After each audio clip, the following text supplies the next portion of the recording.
All right, and welcome to In the Paint. It's been a long time. Of course, we shouldn't have left you. Let me stop doing my Rakim thing, doing the Rakim dreams or whatnot. We are on tonight from 9 to roughly about 10:30, 11, roughly up so. Thanks for joining us tonight. It's been a long time, but we're back and we got some more fire. We got some real sports talk for you guys, unlike those fake ass other platforms that whack garbage or crap. But we're here to rescue you with the talk. Joining me, created the show, Mr. Mark A. Cunningham. Good evening, brother. How you feeling? Tired. Mute. Everybody mute whatever's in the background. Just tired, bro. I got a lot going on with work and other things going on. But I'm here. I'm ready to rock. Thank you. Thank you. It's good to thank be you back. for forging ahead. Yeah. Thanks for forging ahead and joining us, with your crazy schedule. I understand it completely. I do. I get where you're coming from. And of course, my man Chandler, congratulations on the new digs, brother. Yes, sir. Salute. Thanks. How you feeling? Tired, tried to put the bed together. That didn't work out too well. Okay. Chandler, you need to get closer to the mic. Well, I can hear him. Rodney heard me fine. Yeah. No, you sound off. Okay. Well, I'm sitting literally on top of the damn bed. Right, but you don't sound clear. Okay. Anyway. Yo, he's funny as hell. That's Max 611 for you, right there. I'm just keeping it real. Yeah. Okay. Keeping it real messed up. When keeping it real goes wrong. Okay. Exactly. It's all good. It's all good. He sound like he in a hallway. Wow. Damn, son. Okay. Well, you know what? Let's get into our topics tonight. The first thing we're going to talk about on the docket is going to be the heavyweight fight between Anthony Joshua and Oleksandr Usyk. And I was kind of shocked. First of all, I'll be honest with you. I didn't even realize the fight was on. Because that was on Saturday afternoon, I believe, if I'm not mistaken. Something like that, yeah, because of they fought in time. England. Yeah, for sure. Fought in England, because of the time, obviously. And I was like, oh, wow, it's on. I didn't get a chance to really watch it live. I checked some of the highlights out afterwards. And kudos to Mr. Usyk and becoming, I think he has like 3 belts. You know what I'm saying? 2 or 3 belts now, And I got to say from the outset, gentlemen, I am not, nor have I ever been impressed by Anthony Joshua. Never. Not once, ever in my life. Okay, I was totally like underwhelmed with his whole. They got the media, pronouncing this guy the next king of heavyweight boxing.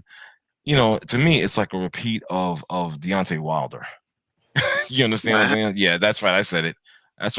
Where's Deontay now? Looking on for the comeback, huh? Right? And he's beltless at this point. Am I correct? Yeah. Oh, well, there you go. So I'm not impressed with. I've never been impressed with him. I'm more impressed, believe it or not, by Tyson Fury. At least he's funny and entertaining. You know what I'm saying? He's not a half bad boxer either. You could throw that into the mix. Let me bring my other brother in, and this is going to be hilarious. Welcome. Your mic is live, sir. Mr. Bishop. How are you? How have you been? Hey, fellas. What's going on? I'm good. What's up, Bishop? I can't complain. I'm gonna hit you offline, Bishop. I got your number. I'm gonna hit you. So no, he's not. Chandler, get out the damn hallway. But that's how big my bedroom is, brother. Okay, versus that little closet you sleeping in. Don't get me started. Wow. Oh my God. Here we go. Wow. See? Wow. See, you don't speak to a brother on the In the Paint live for a month, and they come at you. He in his feelings right now. This is what happens when you get your own place instead of having a roommate. See, you told you. Well, that's hilarious. Hey, long as we don't see you walking around naked or nothing, we good. Yeah. Oh Lord! Now you can do that. Yeah, I don't even want to see that. So thank God.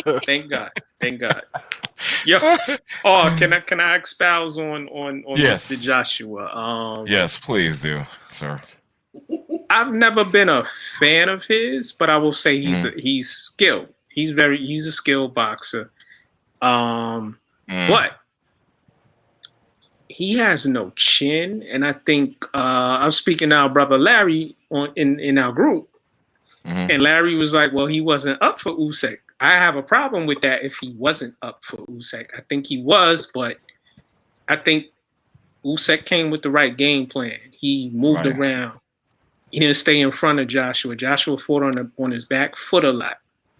Right. Exactly. He used his jab. Joshua, you 3 inches, 4 inches taller than this guy, and you have longer reach, and you're the bigger man. You were, as one of the announcers from HBO would say, you were supposed to impose your will on him. You didn't. He fights safe, and usually that'll get you the result that he got Saturday. You know what? Go ahead. You know what? Sorry to interrupt you. Two things. One, Dom, your mic is live as well. Welcome to the show, brother. Hope all is well. That's one. Yeah. Two, the second thing is I have a problem with what you said. Not per se with you, but in what you said about Joshua. He wasn't up and ready for the fight. Now, see, that bothers me. If your title is on the line, you understand? I don't care who you're fighting. You need to be up and ready and prepared for it. Bottom line. Right. There's no reason you should have lost that fight. As you gave those reasons, you got the height advantage, the reach advantage. You understand? There's no reason you should have lost that fight. None. Right. But he did anyway, which goes back to his lack of focus. You understand? Taking cats lightly. To me, this is one of the reasons why I'm not impressed with this dude. You understand? You don't have that fire in your belly. You understand? So I really could care less about dude. I'm not even gonna call him. You were very nice in calling him a skilled boxer. No, I don't think so. He's not. No, he's skilled. He has a good. No, he's not. He's a bum.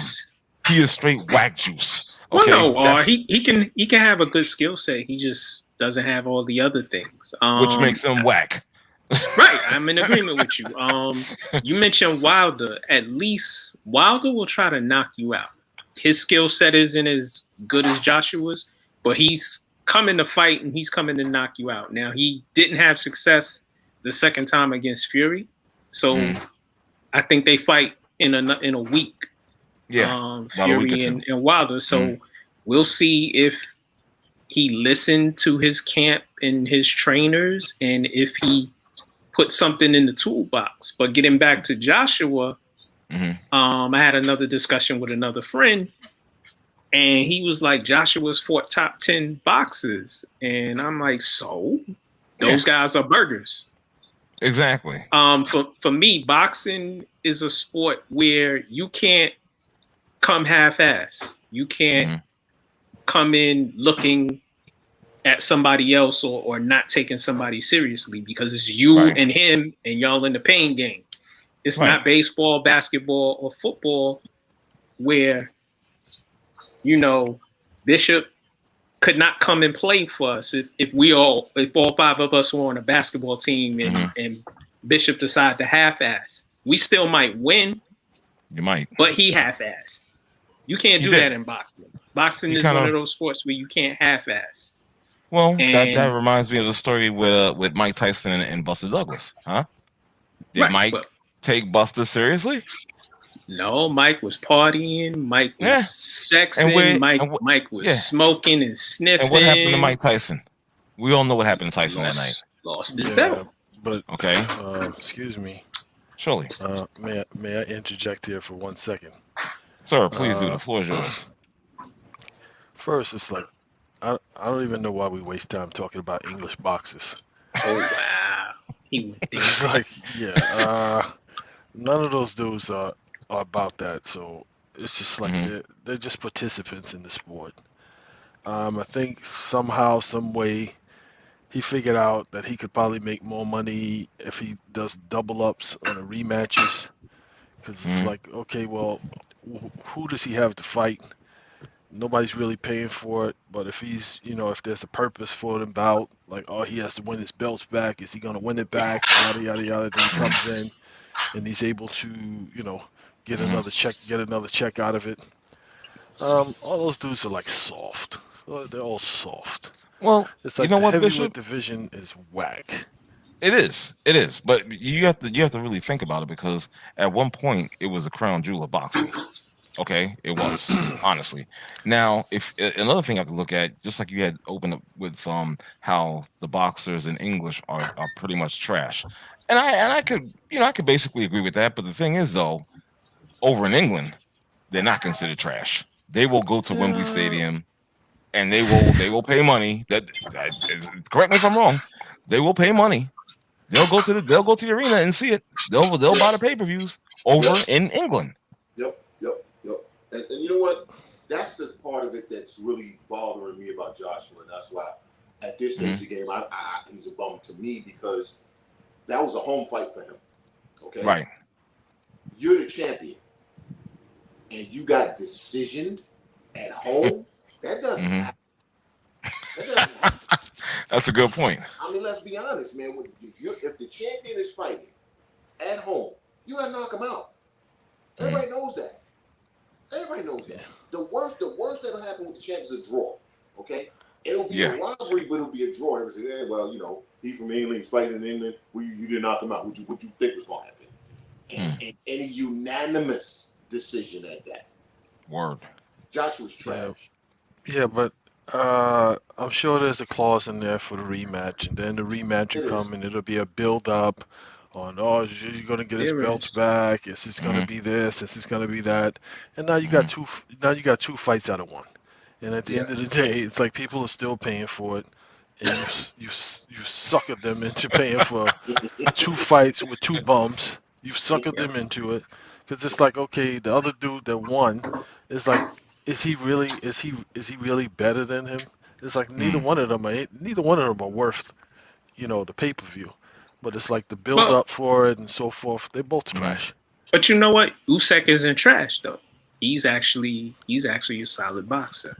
Yes, solid boxer and solid skill set.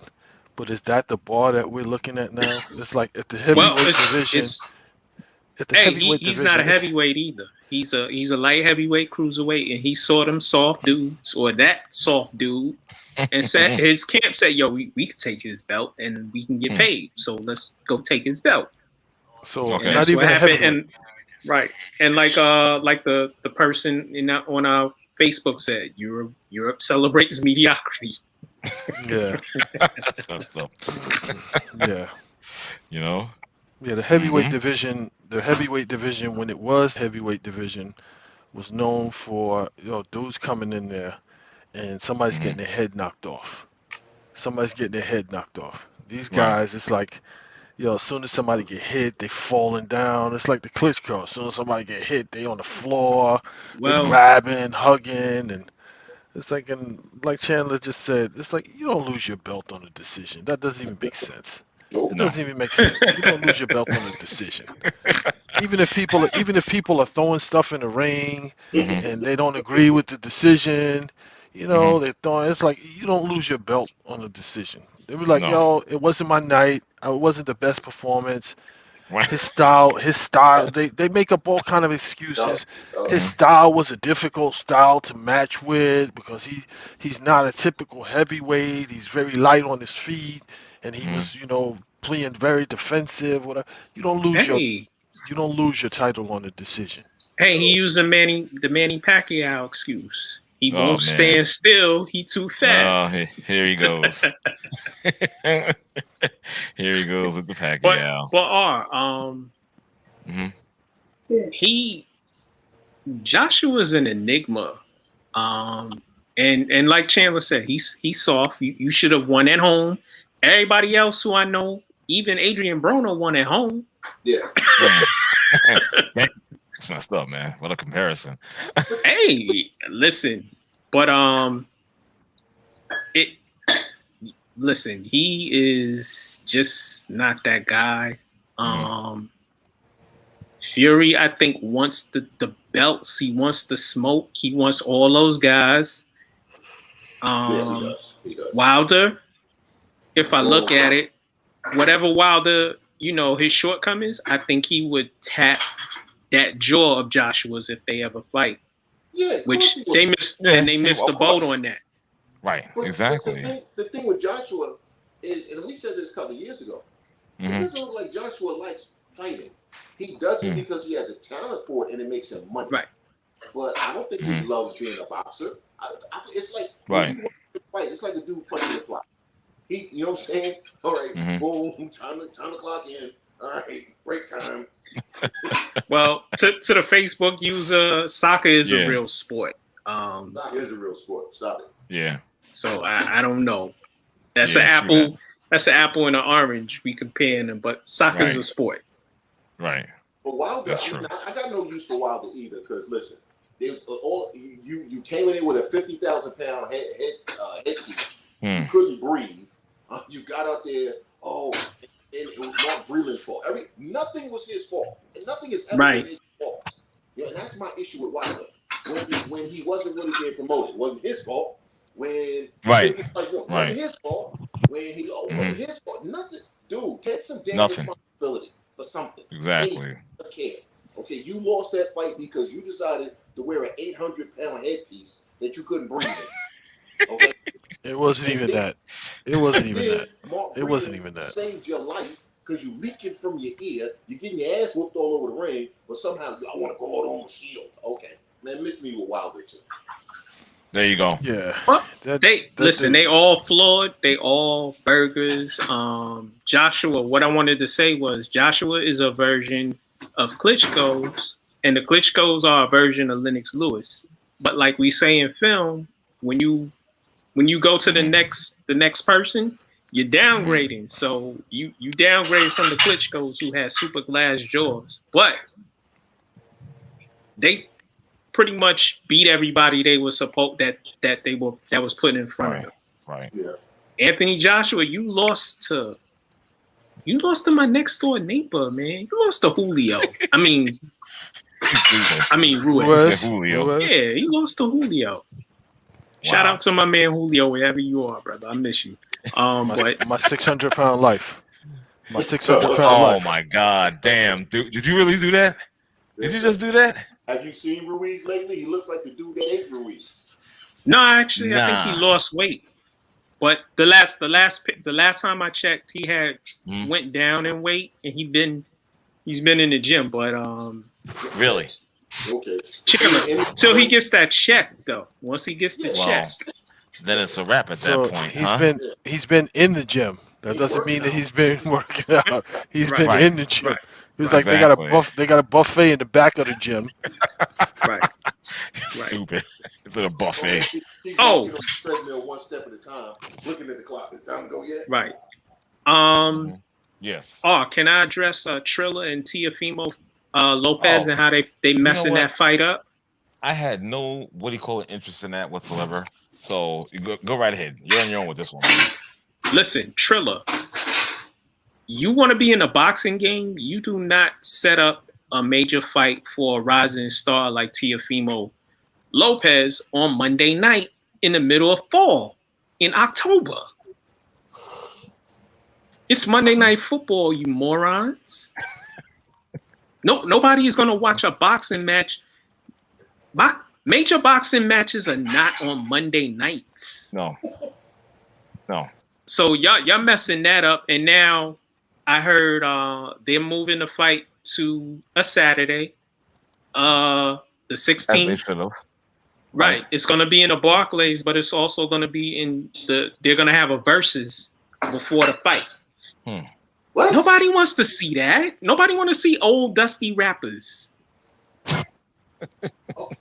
Okay, but wow. You know what? I'm not even touching that, man. It's too much to unpack. That's too much to unpack. And Teofimo, get away from Bob Arum and ESPN, bro. Nah, let him stay there and wind up. What's his name? And Trilla should never get a contract to get the venue and put the money up. That's because they have no clue about boxing. Well, the thing is, Mac, I honestly didn't think Trilla was dealing with like active boxers like that. I thought it was for like washed up fighters and whatnot. You know what I'm saying? No disrespect. They're trying to get in. Well, they're trying to edge their way into the boxing game. They do have they are the company that does the versus. So now they're trying to mix. Now you're trying to mix old hip hop and old R&B with boxing. Yeah. Do they represent the Holyfield? Maybe. Exactly. Maybe, but Tiafimo. Somebody washing dishes? I guess so. Well, I like Tiafimo. And all right, stop washing dishes, whoever that is, please. Thank you. And whatever they're doing with him is not good.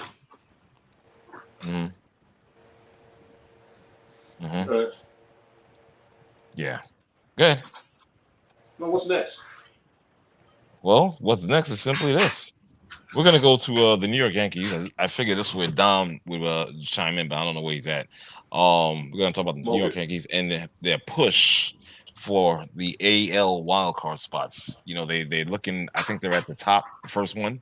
Yeah. But obviously they're also could be in the running for the second one as well. You know what I mean? And I think they owe it all to Bronxy, the turtle. You know what, man? That was the dumbest story, man. I knew you would get pissed off at that when I said it. I knew it. I knew I was gonna push your buttons with that Bronxy story. I was like, come on, really? We're doing this now? Let's not give Giancarlo Stanton any credit for carrying his damn team on his back. Exactly. Like he did last year. Let's not give him any credit. This is a damn turtle. Yeah. However, Chandler, though, man, I thought that we were talking, and we didn't really think that they had a chance to reach this point. I still don't. We still don't know if they can. Because there's only like 5 or 6 games left during the season. They could just as easily lose 5 out of 6 as they could. Well, where are they? Where are they in the wild card standing? They're game up. Exactly. Before start of play today. They're game up. Right. And how many games overall in their division are they at? I know they're in second place. Doesn't matter. They're not gonna get the division already clinched. Got you. Yeah. So it's the wild card or nothing. Basically, that's what it comes down to. So Chandler and Dom, who's pitching in these next 5 games? Who's the starters? You got Cole. You got schedule. You got Kluber. I don't know if they'll let Hill pitch. Although Tyone left the game early tonight, I just saw because I can't watch it. I just moved in. I was taking Yeah. Tyone left early, but I mean, Herman is back. Severino is back. You have enough. There's more than enough pitching on that staff right now, where they can piece together some games. The bullpen is right. Chapman looks to be back, but that team has been so up and down that they can just lose 5 out of 6 is win 5 out of 6. And honestly, I think they'll make the playoffs, but I don't see them going far. There's just something about this team that's missing. I don't know what it is, but something's missing. Dom, you've been silent on your boys, man. What's going on? As long as they pitch Cole before Saturday, we'll be okay. Yeah, because you'll need him to pitch that one game in the wild card. So I'm not really worried. I kind of hope it's the Yankees and Boston, even though Boston may have the home field advantage. Right. I think the Yankees, after them first 6 games, they basically own the Red Sox. Yeah. Let's be honest. I think they swept them, the last 2 series? And won some games in between. Boston will, no matter how it ends up, if they're tied, let's say that. If the Red Sox are 1 game behind the Yankees, then all bets are out the window. The game will be played at Yankee Stadium. Right. But if they're tied, it's played at Fenway, which kind of benefits us the way Stanton is playing. Yeah. Something everybody seems to be overlooking now. 275, 33 home runs, almost 90 RBIs. We had him for dead how many times? Right. Yep. I think the Yankees have me. I'm a Yankee fan, so no doubt. Yeah, I had a funny. I didn't think they would catch the Rays. They had too many ups and downs, and even when the Yankees went on that 13-game winning streak, they only cut the lead to like 2 or 3 games. Yeah. So that was scary in itself. But I have faith that. Let me ask you guys a question. They'll win the wild card. Okay, I feel you. Let me ask you a question. You just mentioned Stanton. I haven't really been watching. I'm not gonna lie, but has he been in the field? Yeah. Or has he been strictly? So he's been in the field. which is why he's playing well. And like we said, there you go. Years ago, why he's going to stay healthy. They took a guy who was an everyday player and they turned him into basically a pinch hitter. Right. In his prime. That's a hard job to wait 2 hours in between their bats, especially for a big dude who's going to get stiff and doesn't know what to do with himself.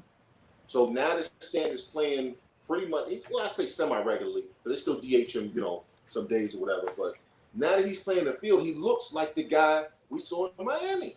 It's funny how that works. Exactly. That's why I wanted to ask that question because, like I said, I haven't been watching. The most scariest thing, and me and Chandler harped on this for a while now. When your outfield don't consist of, somebody better than Stanton, it's kind of weird. I mean, now especially, you could put Gallo in center, Judge in right, Stanton in left. I mean, you show me three better guys. I mean, I always say this. I love Brett Gardner, but he's, 2 years removed from the all-timers game.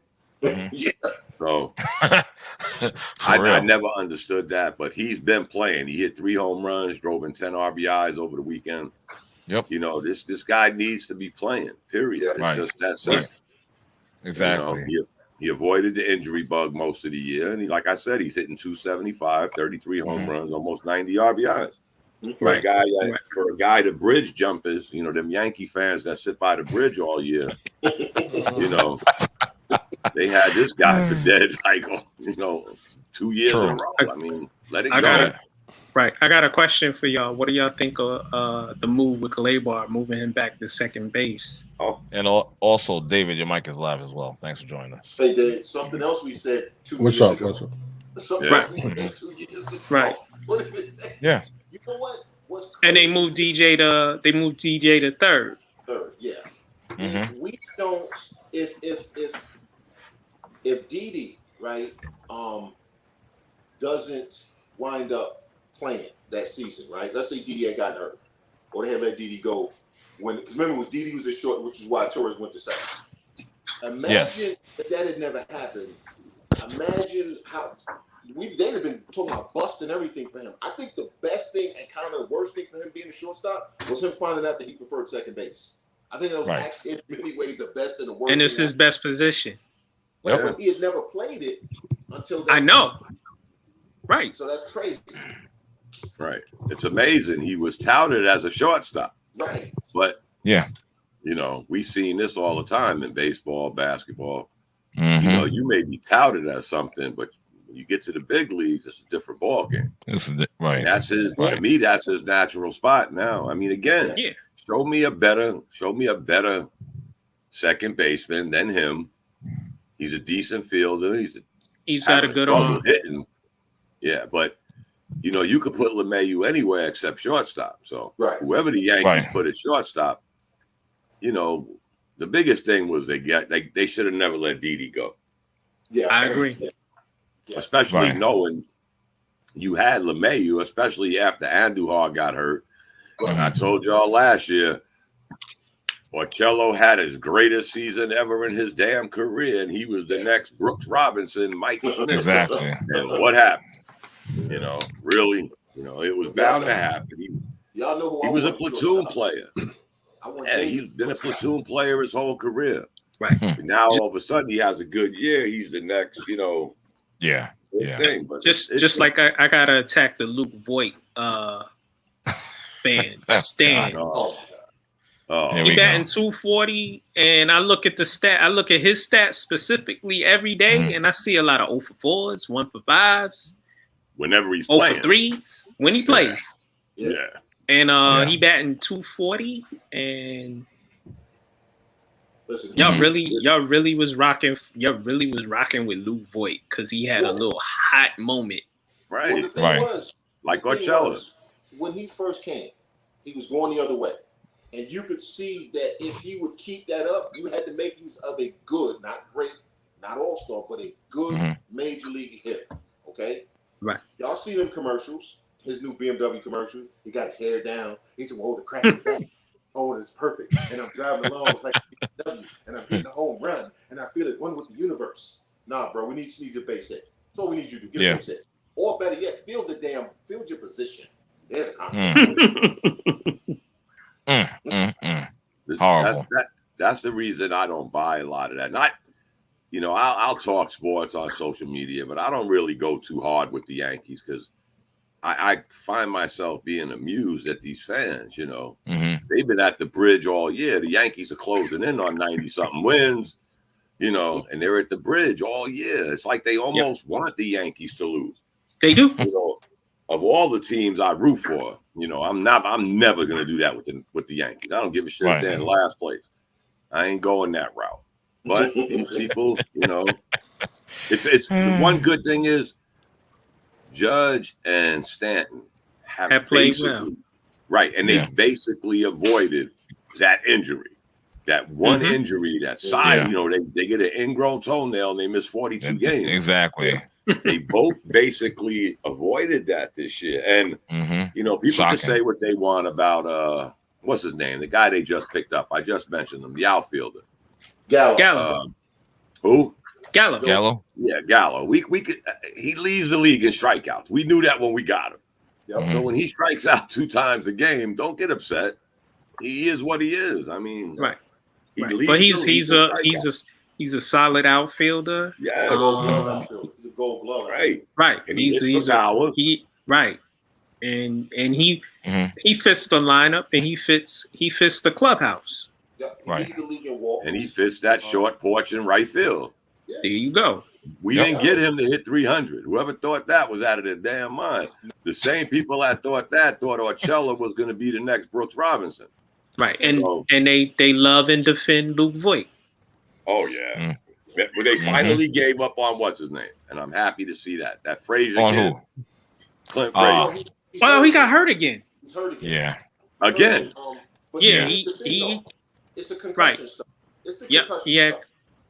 Right. So Chandler, do you think he should not play baseball anymore because he keeps injuring himself? He's probably had 4 or 5 documented concussions. Documented is the word because he's not telling you when he's hurt, and that's the problem. Is for going back to his very first concussion, he played for 6 weeks before he told him he couldn't see. He was having vision and all of that. What he has to do is stop lying about his health. Right. When he gets hurt, he needs to be honest. That's his problem. He's trying so hard, dude. If you can't play baseball when your brain is injured. Can't do it. Right. He has a world of talent. Honestly, I think maybe the best thing for him would be to get the hell away from the Yankees. Go somewhere where the pressure, all of that stuff, where he can get healthy. But honestly, listen, I see a pattern here with the concussions, and we've seen guys leave sports with concussion issues before. Yeah. I don't know if he plays again. Honestly, don't. Mm-hmm. I wish him the best. Don't get me wrong, but it never worked out for him. Whether it was the injuries, the pressure, it never really worked for the kid. I feel for him. Don't get me wrong, but he had some golden opportunities because, like I always say, before the Yankees got Gallo, the Yankees were short in the outfield. Yep. When they didn't want to play Stanton. Yeah. I'm still trying to figure out who was going to be their outfield. And I thought in the beginning that Frazier would get a spot. But that injury bug didn't happen. Going forward, do you keep Gallo and you get rid of Hicks? Well, Gallo's under contract, so he's going to be here another season. You know how I feel about Hicks. Good. I can't wait for a bag of balls. Yeah, Hicks, you already know. But I have nothing against Hicks. I just think Gallo is a better player at this point. Right. Right. Hicks gave the Yankees. He's another one. He's been around for a minute. And remember, he's always injured. Yeah. Again, he's always injured. He's he's got some wear and tear on him. He's a good outfielder. Don't get me wrong. But again, Gallo's under contract. So will they even bring Hicks back? I don't know if he's under contract. Yeah, he is. 3 more years. Yeah. So there you go. He'll be a platoon outfielder. Hopefully, he'll be a 4th outfielder DH. Making starter money. Yeah, but that listen, the one time the Yankees go against the grain and sign guys to extensions before their contracts are up, Severino and Hicks. How'd that work out? Right. Let me bring my man David into this discussion. What's going on, bro? Hey, what's up, fellas? How you doing? Good. All right, good. you heard that. I like that Good to background, be on. sir. Oh, thank Yes, you. indeed. Good to have you. I like that You know? hat, sir. And I like Dom's hat too, because y'all know I like both teams. That's right. That's right. Hey, David. Yo, you got your new digs and everything, man. There you go. There you go. Look at him. He's Love it. smiling. He cheating. We ain't never seen you smile. Before Dave gets started, I actually spoke to Chandler right after he moved in. I was like, "Damn, man, you glowing like Britney Spears." That lockdown. That brother was giggling. He was actually walking and talking. I was like, "Whoa, that's good." Yeah. So he's happy. listen, it's a load off for him. You don't have to Oh, deal with a lot of BS. Yeah, Word. well, Yes. absolutely, It's absolutely. nice, God man. bless. Indeed. Hey, listen, it took me 5 years to get back to this point, man. I ain't Okay. screwed this up. Yeah, man. That's what's up. All right. Well, it's looking good on you. It's looking good on you, brother. Good to see. For Look sure. at that smile. For sure. Yeah. Cheesing like a month. Could you stop cheesing, You know what man? I mean? Hey, look. Make me want to reach over and rub his head. Yo, where the dog at? Oh, okay. Sleep. Dog, Laying down. Dog is happy Eating too. sleep. Yeah. Oh Hell boy, yeah. everybody comfortable, huh? Yeah. I gotta say something though, man. I really thank y'all for the last few weeks. Y'all have kept me almost sane. Oh, man. I ain't sane. Yeah. Don't get me wrong. For sure. But y'all have really kept You're me welcome, up, brother. you know. Thank you. Chandler, of course. All With good. his checking on me All and good. his trying to walk and talk. Sounded like he needed a CPAP. He was dumb. I'm feeling good. I said, God bless you. God bless you. You guys are hilarious, man. God bless. Exactly. Yo, Word. so let me get back. Let So me get what back are we, to this thing. What are we talking about? The Yankees? Yeah. If you care to, if not, I could always move on. It's all. No. I mean, it's good to see that they were able to. They had a little stumble, and good to see that they were able to right the ship a little bit, and they got that big series with Toronto. And Yep. hey, you know what I said going into the season? I'm not rooting against them. I don't understand now. This guy, Clint Frazier, you talk about the concussions. See, I don't really follow it like that. How did he get hurt? Diving for balls. Okay. And I said this in the chat a while. It was a couple of months ago. He dove for a ball, and after that, he didn't look right to me. And I said, "Watch and see, Frazier's hurt." Like a month later, he finally tells them he can't see. He can't see. Yeah, he's having big problems. Yeah, well, that's a problem if you're playing baseball. The ball's coming at you almost 100 miles an hour, and you can't see. You can't. If you're not comfortable in the box, I don't care what the situation is. If you don't have that comfortability in the box, then you're gonna be bailing out on things and not picking up the pitches. So I can understand. It's a hard thing. Athletes have obviously they have an ego and they don't want to. Most of them don't want to admit when they're hurt, especially in such a major spotlight like New York, and if you have a series of them, then they're always hurt again. So they don't want to say anything, but you got to put your health first, and if nothing else, that the recent 2 years of 2020 has proven to us that health comes first, and I don't care what it is that you're doing.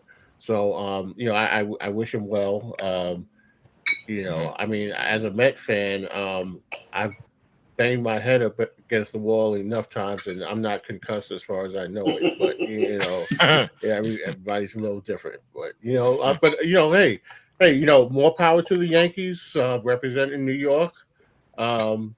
I must be concussed because I'm talking like this, but Hey, I got on a Met shirt right now. I know, I saw it. I saw it. Yeah. David, now you know what I think the Mets should do. They need to fire everybody associated with Sandy Alderson first and foremost. Yeah. Yes, they should. Word. Yep. I think maybe at that point, maybe you give Rojas another shot, but if they don't, I won't break my heart, honestly. Right. I agree. The biggest thing is, I think you have to keep Baez because listen, Lindor is going to be a second baseman in 2 years anyway. Okay, so he will move back. He'll move to second for Baez. Yeah. If you have an infield of Lindor, Baez, I don't think the Yankees gonna keep Rizzo. It's stupid for them not to, but I don't think they will. Okay, you get Rizzo up in there. That's a hell of an infield. Okay. Yeah. It is. Yep. It is. You know, we've got some good players on the infield. We just don't have any outfielders. Right. Well, You know, it's so when you guys were talking about the glut of outfielders on the Yankees side, and I'm looking at the Mets like, you know, Conforto might walk. He will. And would you let him walk? Yes, but, I would. And Dave, here's the thing. I didn't mean to cut you off. Yeah. Mets fans, for some reason, think Conforto, if he leaves the Mets, he's going to go and be a superstar. I don't see that. I see him being a good player because he is a he's a good player. He's an okay player. He's not a corner outfielder that you build a team around. And I understand Met fans. Trust me, I've been a Met fan for 50 years, but we're used to that other shoe dropping, and as soon as we have the Justin Turner syndrome and all the others that have gone. I don't think he's Justin Turner though. He just I don't think so either. But the point of it is Met fans are so used to bad things happening, and we let a guy walk who is not really that great. He goes to another system. It's an organizational thing. He might go somewhere else and be around some better organizational people, and also where he doesn't necessarily have to be the man. Like Turner went to LA, didn't have to be the man, and then he was able to be comfortable. And ultimately they're all major leaguers, so they all have some talent. But if you don't have to be, not everybody's built to be a leader or someone that you build a team around. So look, on a personal level, I wish him success wherever he goes. That's life of it. But I'm not going to tie up my franchise trying to keep him. So who do you replace him with if you're the Mets? And also, I saw your post. I didn't get a chance to comment about DeGrom. DeGrom, they even said this would probably happen to him. That he would suffer arm injuries. He's been battling injuries all this year. He's a great pitcher. I love him. But are you going to tie up money on him because now he's 32, 33? He's 33, and so you're starting to hit that slope where he peaked, and is he gonna go steadily down, or is he gonna stay consistently good? I think a healthy DeGrom is going to be good wherever he is. He's just that type of pitcher. I think that I don't know. Maybe it's age for me, but I'm at the point now where. I'm not really sweating over, these guys walking away. If they want to go somewhere else, and they've said that they don't want it, they don't want to renegotiate, and I'm going to test the market. Then test the market. Do you? I'm still going to be a fan. Do I want us to? Hold on to talent as much as we can. Of course I do, but I'm not going to lose sleep over these guys. I think I've gotten to the point in my life where I'm open for people to do what they have to do for themselves. And as a fan, sure, it stings a little bit if you lose a guy and then he goes off and becomes dominant somewhere else, or you think, oh damn, if we had so and so. But I think at this point of my life and with everything else going on, I'm not going to go to that proverbial bridge every time somebody decides to take a contract somewhere else. But what I am more concerned about is organizationally, how do we replace these guys from, whether it's through the draft or scouting and making trades, good deals. That's what the better organizations do. That's why teams like LA and the Yankees and other teams, they may have a down period, but it's not long. They don't go through these decade-long of doldrums and drag their fans through it, because they know they have a plan B, they have a plan C. The Mets seem like they have a plan A and 1A, and then when that doesn't work out, then they're back to crap again. And then but they want to shine it up and tell the fans, oh, but we're this and we're that. They got a lot of talent that may be 3 years away.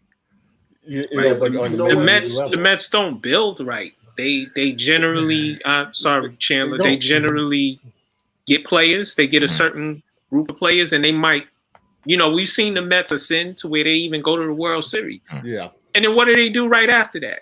They let people go, and then they fall back into the abyss. Yeah, you know what? And they all. And Chandler, I'm sorry to cut you off, but when you mentioned the World Series, I'm thinking about Daniel Murphy. Okay, Daniel Murphy. Daniel Murphy is not a superstar. He had a hell of a postseason run, a historic postseason run. But sometimes we get enamored with that too. We get to the point. Now Daniel Murphy is the next coming of whoever, and Met fans get how can we let him go? Okay, he left. He went to the Nationals, and where is he now? I don't know. But he stayed there another 2 seasons, and then he injured himself. Right, but he never came back to. I mean, he killed the Mets every time when we played him. He definitely killed the Mets. He did. But in terms of I look at losses and gains, and the Mets. I think it was more than just letting Daniel Murphy go. It's that that caused the Mets not to return in 2016 to what they did in 2015. But I think it's bottom line is, I don't care who they bring in, the organization has difficulty sustaining and building a culture. Yeah, absolutely. Well, absolutely. No, they have a culture. They have a culture. They have a culture of losing. Because right now, you got six shortstops that are going to be free agents. They're going to get big money. Teams aren't going to want to pay. The Mets could make a couple of trades. Number one, you got to trade Dom Smith. You have to. You have to trade Dom Smith because his value is as high as it's. Because he has, mm-hmm. Right. He had a bad season. He's having a bad season this year, or subpar season. Still very high because everybody knows. Yeah. Mm-hmm. And plus, he can hit. He's a left-hander who can hit left-handers. He's a valuable commodity. Right. Yeah. He can play first base, and he's a good, serviceable to good outfielder. Okay, so you can trade him and get something back. They got 2 shortstops in their system. Okay, Shervin Newton, Ronnie Mauricio. Right. Yeah. These are A+ prospects. Yeah. You can get some things for them. Okay, you can get some things for these guys. So they have pieces. Conforto was a opposite field hitter. And then suddenly everybody wanted him to start hitting home runs, and he turned into what he is now. So he's going to leave the Mets. They're going to let him go back to his natural hitting style, and he won't have the whole Daniel Murphy, Justin Turner conversation again. Yeah. But he's not a good fit on his team because what they want from him, he can't give them. Right. Okay. They want him to hit. They want him to try to hit 30, 35 home runs. Right. Yeah, he's not Bryce Harper. He's Michael Conforto. Let him be Michael Conforto. That's right. That's right. And the Grom thing is organizational malfeasance. We said, we said it back in what? March, April, June? Shut him down. Yep. Shut him down. They kept messing with it. Well, we're going to ramp him back up. Oh, he hurt again. Ramp him up. Oh, he hurt again. Dude, it's like David said. The problem isn't the players. It's not even really the manager. It's the people above them. Because it's a top-down thing. Leadership. Bad leadership down just like good leadership does. Yeah. Speaking of Stanton, he just hit a 3-run home run. Oh, look at that. Okay. He slapped a bomb. All right. Yeah. All right. You know, All right. not having TV Exactly. I'm not mad at that. I got to say one thing about the Mets, though. They started out so great with everything we're saying. Don't have this, don't have that. They started out like gangbusters. I thought they was going to run away with this. Mm-hmm. I don't know what happened. You know what, Dom? I have to disagree with it, and only because I think they fooled a lot of people because the whole NL East was floundering right around 500. They all had injuries, and so nobody really took the lead, and then Atlanta stepped up, which Atlanta does, and the Mets sort of still floundering around that, and then they went in a tailspin. Mm-hmm. So it appeared that I saw a stat that I saw it yesterday that the Mets will be the first team in history that had the longest time in first place, 103 games, they said, and then to end up with a losing record. So no other team had been in first place for as long as the Mets had in one season, and then ended the season with a losing record. And when they lost to and lost their 82nd, that clinched that record for them. So that was the first time in history. I saw that stat. I looked at it once, and I didn't, look at it again. I saw all. Good Lord, man! Ladies and gentlemen, this is the Mets doing the Met. Yeah, here we go. Exactly. Here we go. Put your face on camera when you say that. I've been saying that's horrible.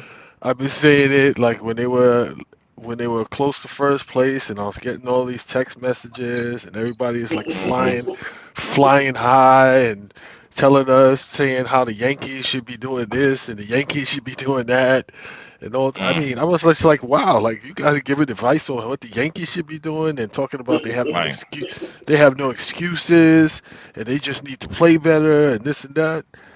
It's a classic case of laugh now, cry later.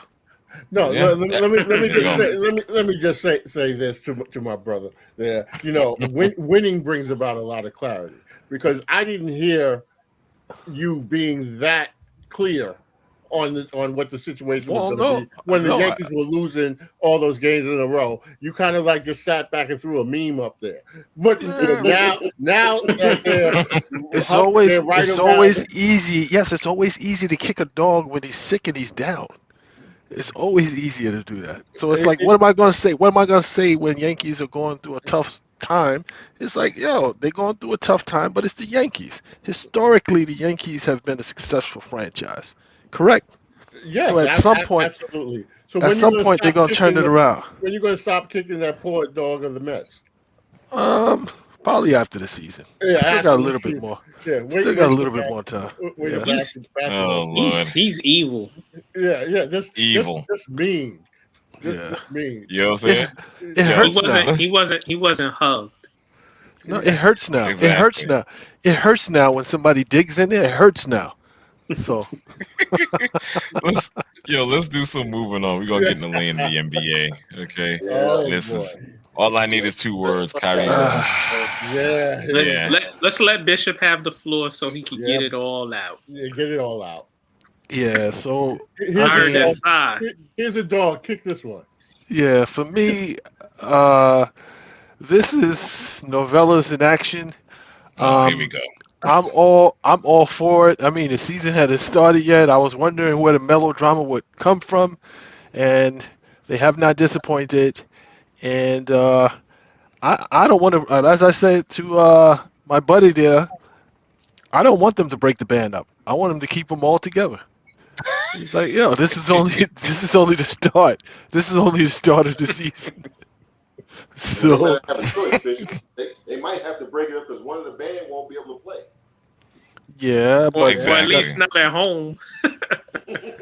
But his buddy doesn't want them to leave, so it's like not at home exactly. They stuck between the rock and the hard place, and I got a feeling that the NBA is gonna kind of like loosen that up. I got a feeling that they're gonna kind of like loosen it up and kind of like say, hey, just make those guys go through extra testing or something. But they can't. Too much money. They can't. This is the city ordinances. You know what I'm saying? This is state laws. State laws. State laws, bro. State laws. Next thing you know. Yeah. Here's my thing with Kyrie. Kyrie at times is well intentioned. He's an enigma. Yes. Mm-hmm. he drives people crazy because he's a bit, I guess, somewhat flighty. And for me, I'm not really mad or emotional about what he's saying. It's just me going, it's Kyrie, and it is what it is. But in this case, guys, it was a slippery slope from the get-go. We could blame Kyrie because of what he says and what he does all the time. But Dom, other players have said similar as he has said from the NBA. Go ahead. This is where I was saying the slippery slope, because one, the NBA didn't mandate it. They tried today. The union blocked it. So the cities and the states, wherever you want to pick, San Francisco, New York, for example, that's their city and state ordinance. That's their rules and regulations. So in other words, Kyrie Irving could say, hey, the NBA ain't making me do it. But here's where the slope gets slippery. If this builds, because they're feeding us numbers now, don't ask me where they're getting the numbers. 90% of the league has been vaccinated. Right. Do you believe that? If you do, you do. If you don't, you don't. But the part we're missing is what happens now.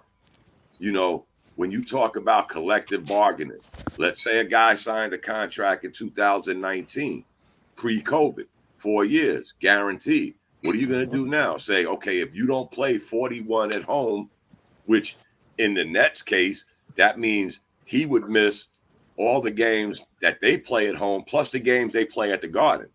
So now what do you do? You just bring him on the road, and then what do? You're going to try to renegotiate his contract? Right. You don't have say to. We're only going to pay you for 39 games? But Dom, this is where the slope gets slippery. And this is the thing I don't think nobody thought about. This was a can of worms that was bound to get open. Again, we could blame Kyrie. But at the end of the day, vaccinated, unvaccinated, whichever route y'all chose, I'm vaccinated, but I still believe in somebody has a choice. Right. And how do you tell an individual? How do I tell Dave, which people are doing now? This is beyond the NBA, that if you don't get vaccinated, you can't come to work. Well, how they taking away your right to earn a living? And the funny thing is, people that busted their ass to get to work and support these companies when there wasn't no vaccine, now you're flipping the script on them. So again, this could become a legal battle. I don't even know if it's really legal for you to do that, to stop somebody from earning a living because of what your guidelines are. Again, we still have a freedom of choice in this country. Well, take it however you want, but that's the problem. See that right there, because David, before COVID, right? Yep. Work in the school system. If a child didn't have their school, their vaccination, could they go to school?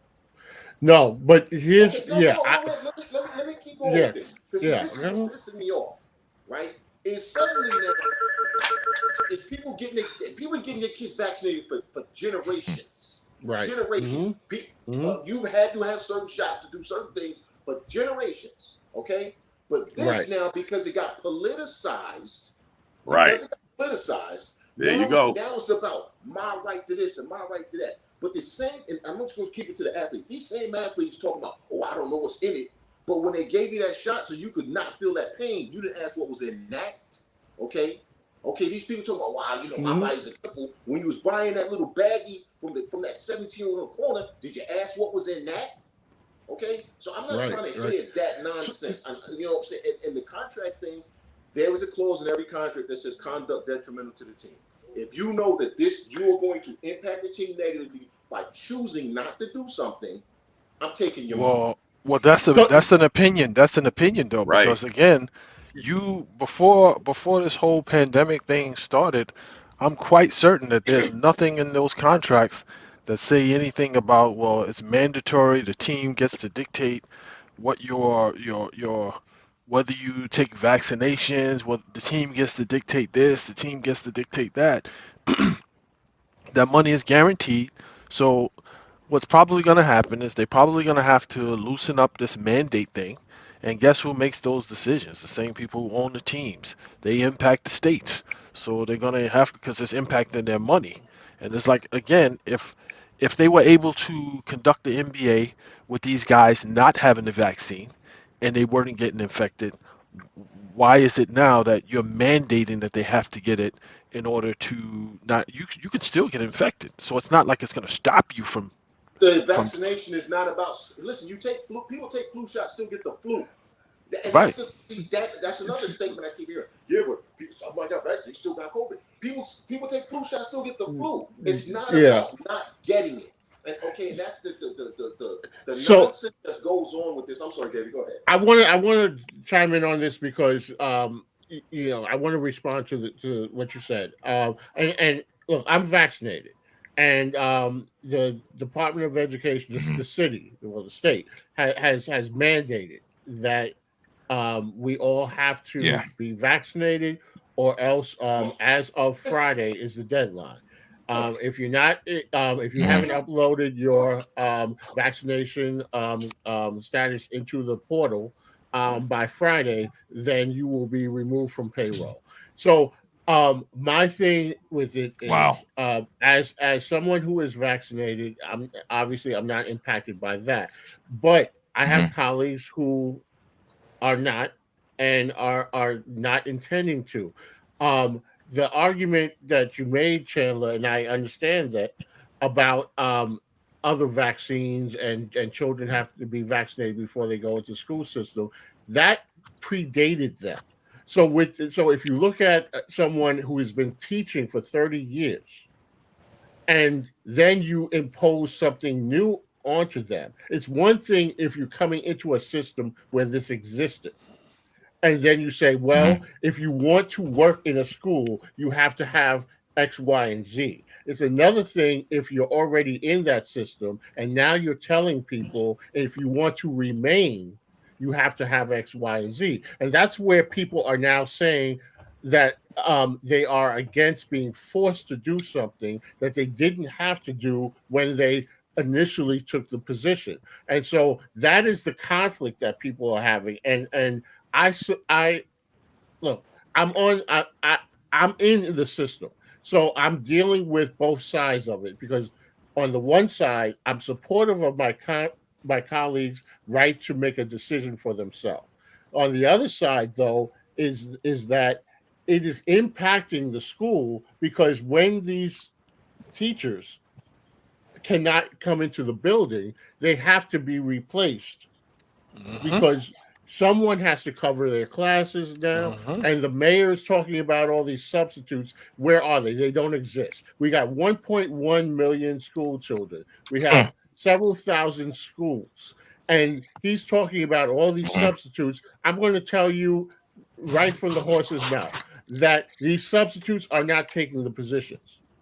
The payroll secretaries are contacting these substitutes saying, we need you to come in, and they are not taking the jobs, or they have found a place and they lock them up. So, and when I don't mean legally, I mean they said, I want you to stay with us for the entire year. So now they are off the market. They have agreed to stay at this particular school. So now the better schools are snatching up all these positions that the mayor is talking about exist out there. And lastly, I'll say, not everybody, but some people are substitutes for a reason. And so into the school year, you have someone that, say, teaches AP history. They are skilled in teaching a class that leads to an examination, a national examination. Now you say that person cannot come into the building. Who's replacing them? What happens to those children? So it is definitely a disruption. But the original point that I'm making is, I understand your argument, Chandler, and I agree to an extent. I think that the difference is that you have people who, when they signed up to work in a school, this was not on the table. And now which is different than enrolling your child in a school where this rule exists that you're mandated to have vaccinations, and you understand that going into it. But they've added vaccinations over the years. They added vaccinations. Not like this. When was the last time that they mandated something, a vaccination? Oh God, I think what polio. when I was a kid, it was one of the ones they added when I was a kid. And we haven't attended school. Some of us haven't attended school in 40 years. So so that's my point. I've worked in the system for 32 years. Okay. In the time that I started in 1990, they have not.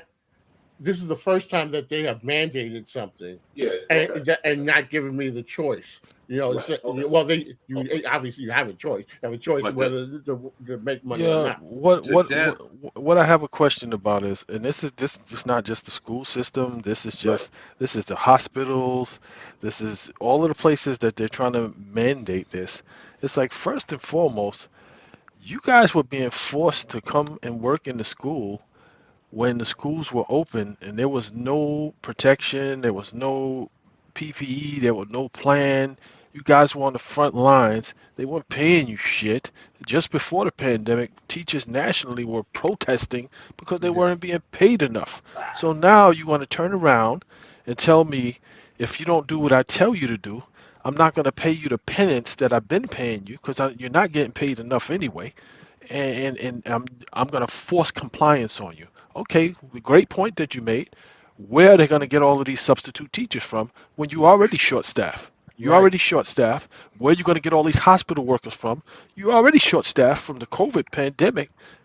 The ones that haven't died, and the ones that are overworked, and now you're going to say, well, you won't have a job? It's ridiculous. Somebody didn't think this thing through. Right. Somebody didn't think it through. It was a power trip for somebody. It was a power trip for somebody. Exactly they didn't think it through. Is. And now they're going to have to go back to the table and kind of relax it, because, again, before this whole vaccine started, they had the NBA going. They had these guys out there on the court. They had these guys playing games. They tested them. They did everything. So, again, now all of a sudden you're going to say, well, we don't want to do that anymore? Yeah, good luck with that. Good luck with that. To Chandler's point, and this is where it went totally haywire, when you politicized it. Yes. For example, now they have rules saying a high school or whatever age child can't play a sporting event unless they're vaccinated. Yes. But it was only 5 minutes ago when they was last on the list. But then when that magic date of June, July, and you didn't hit some government fictitious number of people being vaccinated, everything went off the rail then. Now we want kids that play AA ball and high school ball. Now they have to be vaccinated. But again, they were last on the list. Remember, guys, we weren't even on the list. Nobody on this phone call right now is 65 or above. We weren't even on the list. And here's where the slope gets even slippery. Because service members answer to the commander in chief. If you don't get vaccinated in the military, they're going to discharge you. They're not looking at attrition, readiness, training. We're going to put you out because you won't get vaccinated. Again, to Bishop's point, nobody thought this out. Again, guys, we were not on the list. And then all of a sudden, Dave and R, if I remember correctly, y'all get threatened to take the shot when you weren't even. What happened to the list? Well, this is R was threatened. I wasn't. I got on it because I work in the school, and so my wife wasn't. So I was able to get it in that first round because I worked in the school. Now I was working from home. I wasn't even in the building. Wow. But I had the opportunity to get it, and initially I hadn't intended to, but talking to my doctor, and he kind of like put a bug in my ear, and I had other things that I wanted to do, and people that I know that I didn't want to compromise, and so I was able to do it. But to your point, it doesn't change your point, Dom. You're right about that. The kids, The kids are definitely the last on that list, and they're still. I work in a high school, so all of my students are above 12 years old. Yes. But the under 12s, and the building that I work in has a middle school in it, so we have under 12-year-olds in the building. They're not vaccinated, and let me just last thing I'll say about the schools, because I want to keep it sports, but don't believe the mayor. What the mayor is telling you about, we've got all these protocols and social distancing. There is no social distancing. I'm telling you firsthand, the schools are a shit show right now. They're not telling you this on the news because it's all political, but exactly. And not only that, not even talking about COVID precautions. I'm talking about the amount of tension that is going on. Colleagues looking at colleagues. You're not vaccinated. And now that you're not coming in the building, that means that we have to cover your class and all this. So there's a little bitterness going on in there, and people looking at people sideways, and everybody is tense right now, and it is a powder keg. Right. Here's the last thing I'll say. When we go back to what I said about the military, right here at Fort Bragg, when this first kicked off, they was probably the first place in the country that got down to 15-year-olds. While we were still debating whether a 65 and under could get a shot, Fort Bragg had their vaccines being issued to 15-year-olds, doing 800 to 1,000 shots a day. Wow. But now you want to turn the tide and you want to threaten them. This is what I mean, guys, when I say this slippery slope. Yeah. There's certain things that you really got to be careful with. Because one day somebody, and it might be a player in the NBA, that takes this to court and says, you know what, I still have rights. Yeah. I understand this is a private organization. The NBA is still a privately owned organization by owners. But in this case, the NBA could actually, if they didn't try to come out with that mandate today, the NBA could have took the hands-off approach and said, you know what, though we play in New York City, we don't make the rules. Right. So the stadium is in New York State. We don't make the rules. The NBA could have sat back and said, hey, let it be. Right. Let these players decide what they're going to do or not, because it's still their choice. Yeah. But it still becomes an issue with the team. What do you do when you go on the road? Are they going to extend the rosters to 20, where you have an extra 5 players for the 5 players that ain't vaccinated? When they come to New York, you can replace them. How do you coach this kind of nonsense? Yeah, like a taxi squad. It's really a bigger. Nobody wants to admit it, and if nobody saw this coming, then you had your head in the sand. We all heard what Bradley Beal said today with that ignorant shit. Yeah, but what if you mandate this, right? I'm wondering, what is your legal liability if you mandate this and someone comes, because now you're saying, I am providing you with a safe environment. So now I come into this environment, and if I contract the COVID and I have long-term impacts, you're liable, like you're legally liable. And here's another thing. It is a slippery slope. The financial impact of this. If there's fans that can't get in the building because they're not vaccinated, that affects, let's just say, Madison Square Garden, their economy, New York City, New York State.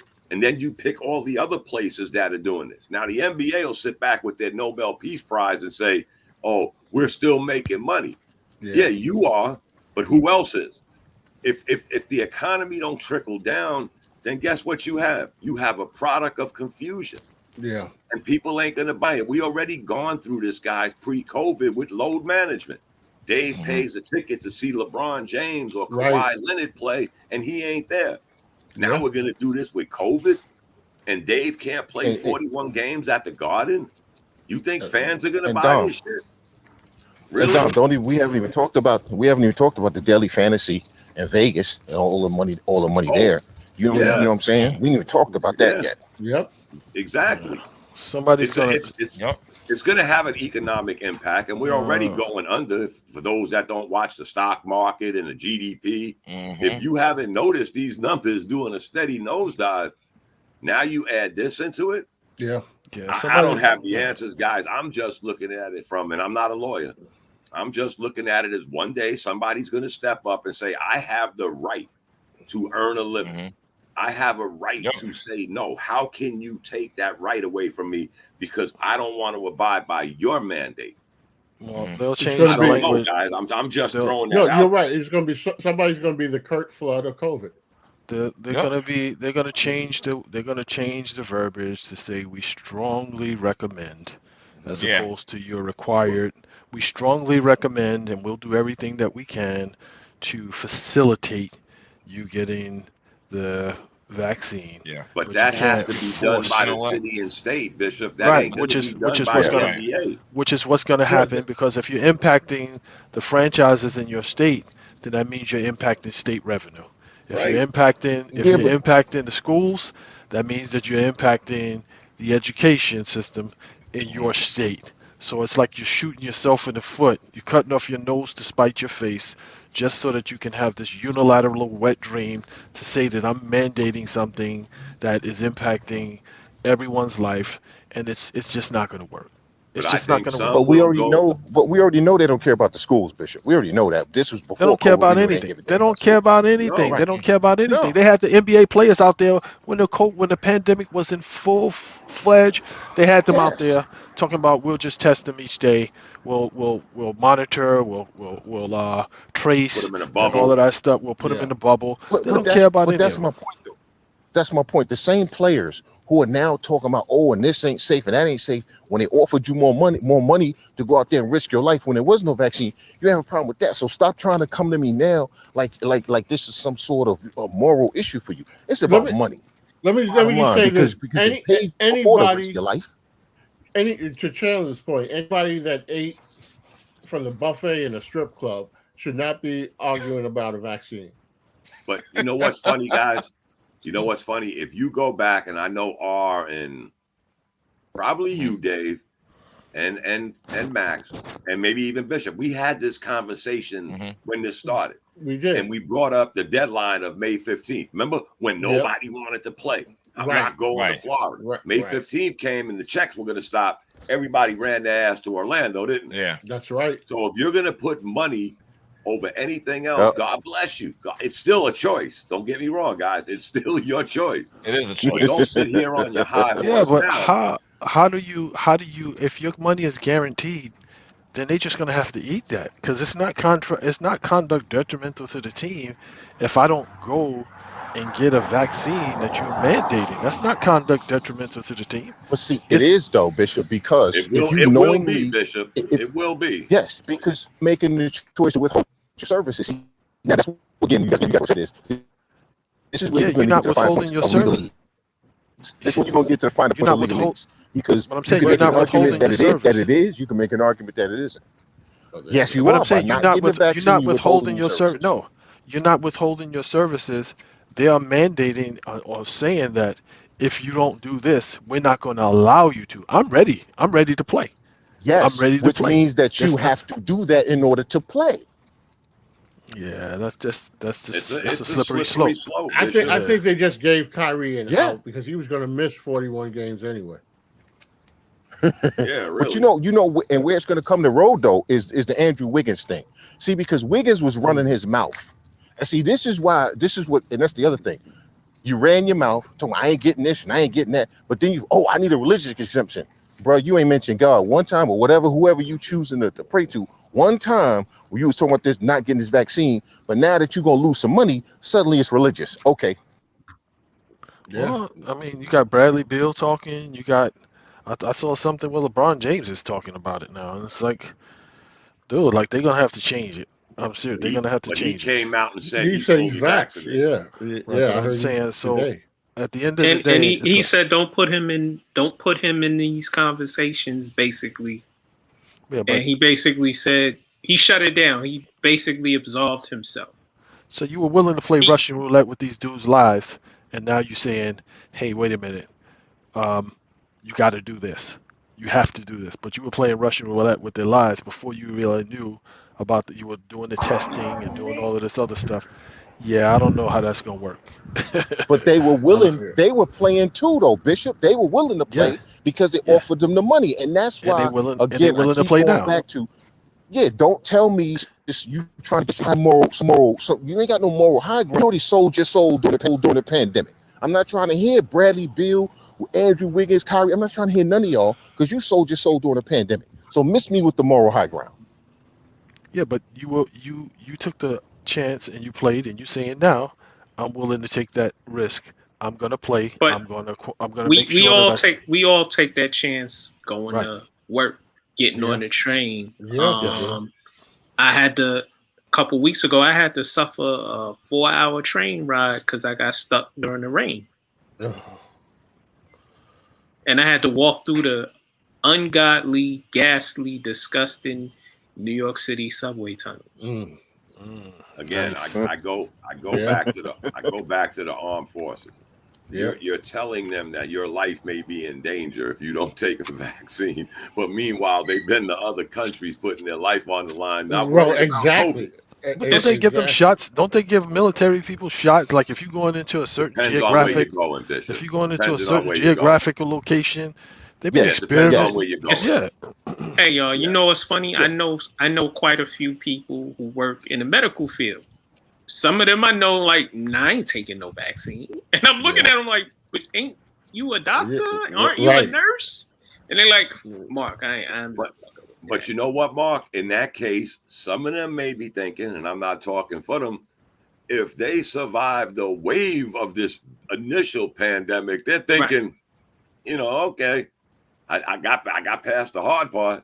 What can possibly happen to me? Right. And I sit there, and I sit there and I'm still scratching my head. I'm like, but wait, you work in a hospital, you're a doctor. And they were working there without a vaccine, Mark. With the vaccine. I'm not saying their thought process might be right. I'm just saying. And I'm not mad at them because I'm not mad at anybody who decides to take the vaccine or don't take the vaccine. It's your choice. Right. Well, this is a parting gift. This is a parting gift from the idiotic administration that was there beforehand. This is a parting gift. So you got don't even try that shit, Bishop. The whole mask mandate. Don't do that, Bishop. The whole this moron in office now is the one that came up with the magical date, and then the number system went away. The mask mandate. Hold on. I'm talking about the hesitancy. Hold on. They both morons. They both don't care about me, you, or our families. They don't care about anybody else but their little cliques, which are the 1%, and F them both. But I'm just giving you straight numbers. Somebody came up, this guy, Mr. But one fumbled the ball, and the other one is still fumbling the ball. And the other one keep it real. And you remember, guys, when we was talking about the age limit, when that magical date of umpteen percentage being vaccinated, the ages went out the window. Now we want Dave's little son, who's playing kindergarten basketball, to get a vaccine. When none of us on this line could get a vaccine 6 months ago. Hey, and Sleepy Joe took the third booster shot. Good for him. he needs it. And where's Camus? I'm not calling her by her real name because I don't like that chick. Where's Camus at? Where's she been? Who's that? The bottom line is with all of this, the vice president and Chucks. Where is she? Yeah, I thought you said. I told you I'm not calling her by her real name because I don't like that chick. Okay, that's great. But my, like I said, my issue with all of this is the same people talking these athletes. I'm going back to the athletes. They ain't got no moral high ground. So stop acting like you do because you were loud and proud about not taking it. But then when somebody asks you why, that's private. Well, then it should have been private that you didn't have it. I don't want to hear you. I don't want to hear you. So see, stop playing games. Listen, Andrew Wiggins, shut up. All of them need to shut the hell up. I don't care if you don't do it, then that's your choice. You deal with the consequences. But stop telling me what you're not doing, but then you don't want to tell me why. Well, it's like, why do I have to explain that to you? Why do I have to explain that? Well, then you should have because you should have. Because here's the thing. Nobody asked you. Okay, here's the thing. Nobody asked you in the first place whether you were going to get it, but you felt the need to go have a press conference about it. So since you brought it up, okay, and that's the thing. They brought this up. Nobody was asking Andrew Wiggins, was he vaccinated, bro? Nobody gave a damn about Andrew Wiggins. He was the one running his mouth. and now it's a private matter. Man, shut the hell up. Yeah, I don't know how it came about. I'm just saying, like, when you start talking about you making things mandatory, that's when you have the issues. And I mean, not to say I agree or disagree, but to make it like, well, you can't do this until you do this, and then it's like, okay, well, where Every does it job stop? has that though, Where Bishop. does it stop? Every Where job does it has stop? that. So you Bishop, took the vaccine. Bishop, there are until jobs where yeah. okay, there are jobs where you have to have a certain dress code. There's jobs where you so again, this has been going on all of our lives. There are requirements to work in certain fields. Yes. This is just another requirement that's been added. But where does it stop? Because now I'm saying you got to take the vaccine, but then it's saying, okay, well, they got boosters. You got to take that. Then they're gonna come out with another booster. You got to take that. Then they say, well, Boosters for they got for immunocompromised people. for right now. For right now. With a joke. Did y'all hear that noise in the background? Was that your lawn? That was a Black Hawk helicopter that flew over my head. Oh wow!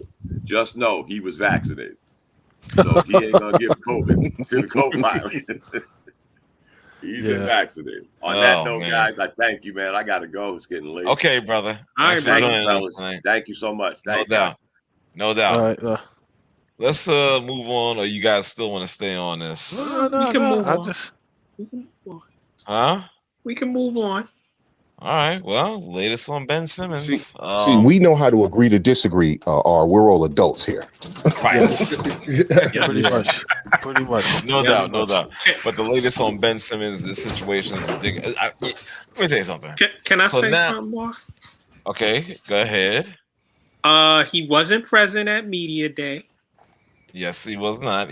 Right. His absence was the subject of plenty of discussion during the press conferences with of basketball, their president of basketball, and I'm gonna just say this about Ben Simmons. Everybody, I know people are saying he's a bum, he's a scrub, but how does a 3-time All-Star, a Steel champ, all NBA 2019-20, 2-time All Defensive, 2017-18 All Rookie, 2017-18 Rookie of the Year become a bum? He's not a bum. Okay, he's not a bum. But let's keep it real too. Flawed. His shooting sucks. Yeah. He's very flawed. And he hold on for a second. It's alleged that he wanted to be the man in Philadelphia. He said being number 2 to Embiid is not how he flows. Don't shoot the messenger. Really? He said that? Really? Listen, I think Ben Simmons, with the right team and the right coaching system, and him also acknowledging that you've messed up. It's partly your fault that this is largely your fault that this is happening. Philly, their tagline is trust the process. Can we really trust their process in this whole Ben Simmons thing? Because it's been a travesty since day one. Of course. Going back to his rookie year. I've been telling you guys from the beginning. Oh, go ahead.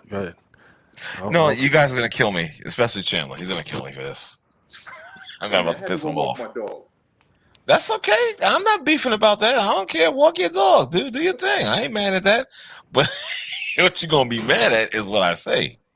Okay, I'll take Ben on Brooklyn. Get rid of Kyrie. I don't give a shit. That's what you had to say. That's what you had to say. Yes, I did. So you're saying one is more of a diva than the other one. One is full blown diva, and the other one is just a diva. Yes. So, with that being said, the problem that I've been telling you guys with Ben Simmons he's a good basketball player. He's just playing out of position. If he wasn't playing point guard, if he was playing in that forward spot, and they just had him defending, being like a Scottie Pippen type of player, that utility player, and able to, initiate the fast break, but not be the primary ball handler, not have him create offense at the table, he would be just fine. If they had a point guard that he was setting the screens and doing the pick and rolls and so forth, he would be just fine. The fact that he is trying to play point guard, being a starting point guard, he doesn't have the full skill set to do it. Really? He averages 8 assists. He doesn't, yes, averaging 8 assists, averaging how many steals, plays defense on 1 through 5, all of those other things, right? But can't shoot to save his life. So when the game boils down, and when you play even mediocre teams, these guys are good enough to funnel the ball back to Ben Simmons and watch him not shoot.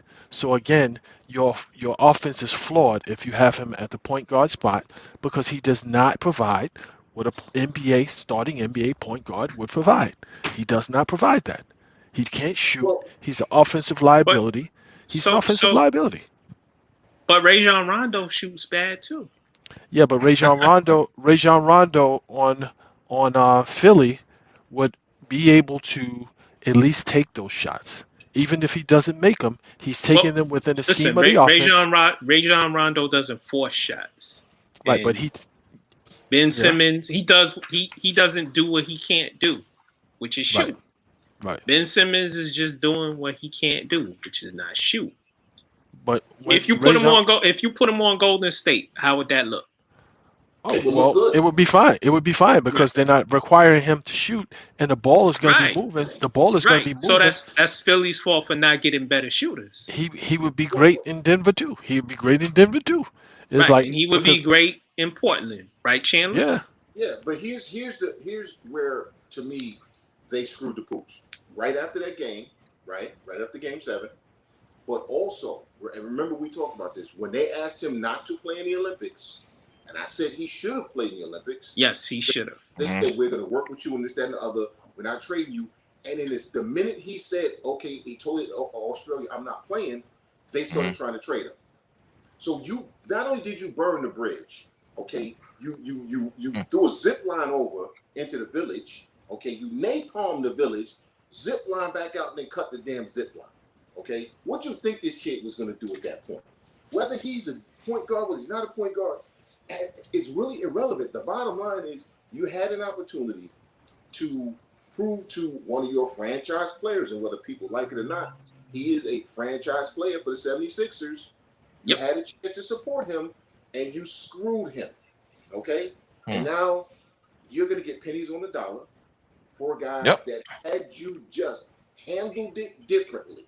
If Doc Rivers had shut his mouth, okay? If Daryl Morey hadn't lied to his face about the Olympic team and all of that, if they let him go play in the Olympics to kind of help build his confidence back up, if nothing else. His stock. There you go. Yeah, I want to say, look, Ben Simmons is definitely flawed. We all saw that. But I think what the problem is, you take a flawed player and you put him into a situation that is not conducive to him, and then he becomes damaged. Yep. And so in a different organization, again, here we go with the organizational stuff. In a different organization, they would have been able to create a better narrative for him. What they did was they're so screwed up in Philly that, it's like hurt people. So they're so screwed up in Philly. After Game 7, when they all got on the bus, they drove it over Ben Simmons, and so here's a kid who knows that he has these weaknesses, and he tries to compensate for it by not taking these shots, not putting himself in the position. That is somebody who is consistently being damaged. The organization, instead of supporting him, and even if the support is getting him out of town, they threw him under the bus, and now they can't even sell him as being this franchise player because you fucked the kid over. Yeah, but don't you think he has some responsibility in that? It's like we've been talking about how many seasons have we been? How many seasons have we been talking about? He needs to work on the shooting. He needs to do this. He needs to do that. Everybody cares. But I'm just saying, everybody about that. Right? Everybody cares about Ben Simmons' game except for Ben Simmons. But see, this is but yes, okay, but we like to talk about the adults in the room. Right. Where are the adults in the Philadelphia organization? There are none. You got a kid who may be self-sabotaging himself. We can see these things. Where are the adults that will see this instead of what they did was they're just throwing gasoline on the fire. Yep. And so this is what you have. Ben Simmons has to work on Ben Simmons. He has parts of his game that he clearly needs to work on. Right. And free from making free throws, being not being a liability in crunch time if you're going to be a playoff team. And we saw all that. That was definitely exposed in this season's last season's playoffs. But Philadelphia has not done anything to help the situation. They've made it worse, and that's where the blame. Whoa. Hey, Bishop, before you go, let me just say this: they knew who Ben Simmons was, and they gave him that contract anyway. Right. Okay. So at the end of the day, they bear the. And we're talking about from the business side of this and all the things. The 76ers as an organization screwed this up because they knew who he was. Then they turned around and gave him all that big money, and now you can't move him. We're gonna put a pin. Let's put aside the fact that Ben Simmons plays a role in why his game is deficient. But as an asset, as a devalued asset, this is all on the Sixers. Yeah, only thing they had to do, it's like, okay, only thing they had to do with him is if you want to start a flawed point guard, okay, fine. When crunch time comes, you got to have a guard in there that can shoot. Let Ben Simmons roll to the basket. He's skilled enough. Once he gets the ball in that pick and roll, he's pretty hard to defend. He's mobile. He's agile. He goes to the basket hard. So only thing we need you to do now is make your free throws. We don't need you to set the table. We don't need you to set the table. You can set screens. You can go to the basket. You can get rebounds. You can do all of the other stuff that you're good at when it comes down to crunch time. But you got to be able to make your free throws. And we're not talking about this anymore. But you put him in a point guard spot. There you go. Bishop, though, you're 100% right. But you said all that they needed to do, but they didn't do it, and that's why we're in the position. Well, that's because they allowed him to dictate. They ran all of those guards out. How many guards have they drafted? And they ran them out of there so that Ben Simmons could have that starting spot. But you know they what? ran guards out of there. They fucked that other kid up. The one who came there in. You go. There's the organization. That's what I'm talking about. Who was decent. Mark out Fultz. Yes. There's the organizational part. Ben Simmons has not drafted anyone. He hasn't traded for anyone. He hasn't signed a free agent in Philadelphia. Yes. And he doesn't coach. Right. He doesn't coach. The responsibility of being accountable for the organization, that's not on Ben Simmons. Ben Simmons has to worry about Ben Simmons' game. If Philadelphia wasn't smart enough to put him in a position where he would not be a liability, if nothing else, then that's on Philadelphia. So if Ben is a flawed player, he is a flawed player, but Philadelphia takes the responsibility for not making him a liability. And they put him in a position where he became a liability, and it was exposed. They catered to the star. They catered to a star, and that's to their detriment. And that's so that's what all what organizations do. But this is what I'm holding them accountable for, because I'm not going to put this on Ben. I'm putting the missed free throws on Ben Simmons. Yes, I'm putting the fact that he the not missed taking layup and being afraid to shoot. I'm putting that on Ben Simmons, but Philadelphia, I look back, we talked about the 94 Knicks, and everybody remembers Game 6 when Starks could not make a basket. Starks is going to do what Starks is going to do, but they had Rob Blackman sitting on the bench. So I don't blame Starks for the fact that Blackman didn't come in. Right. Starks.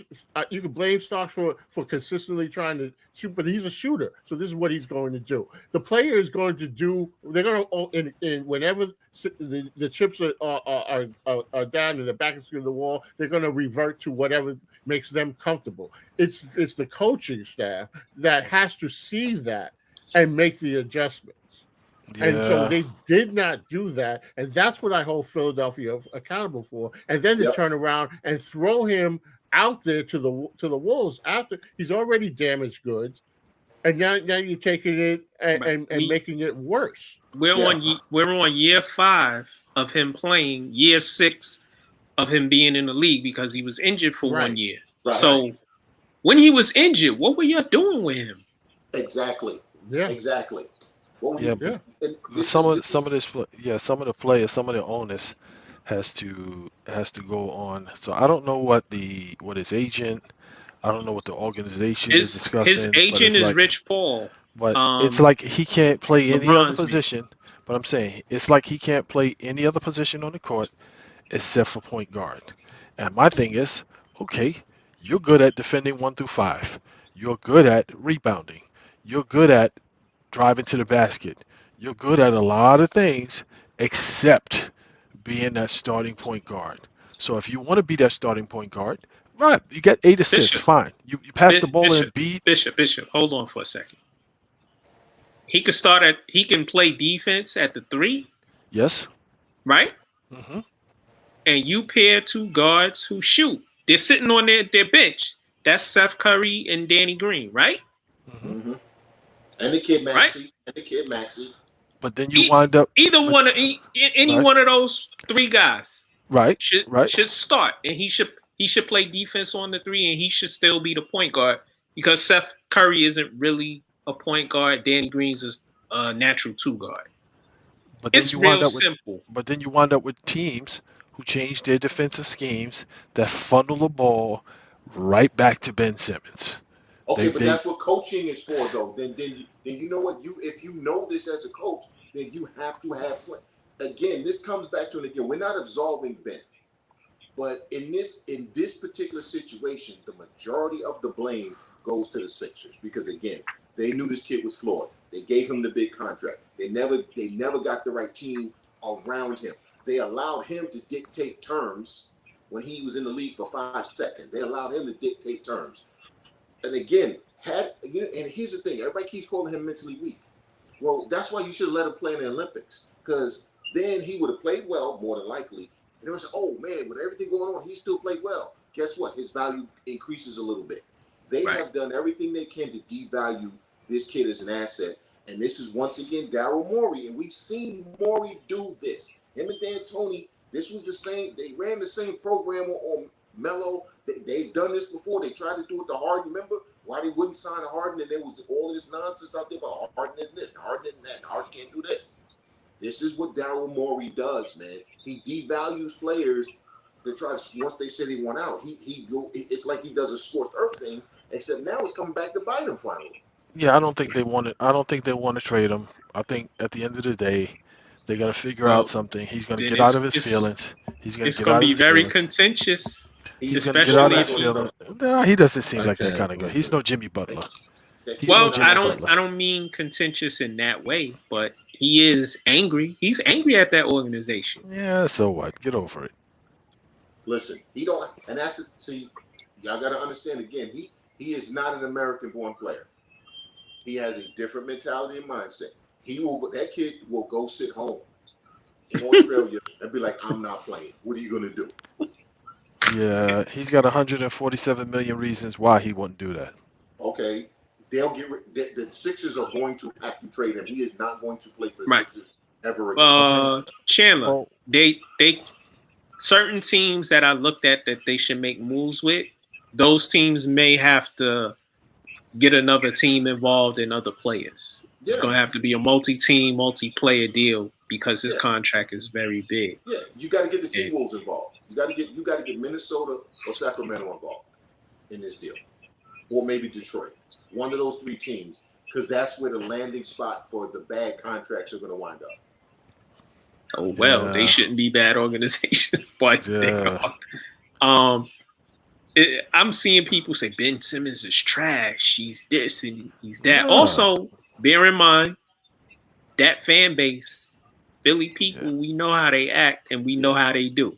Yep. So, but I have a few Philly fans who are friends on Twitter, and they aren't as hard on him as I thought they would be. They're more looking at the organization and seeing how they've messed up.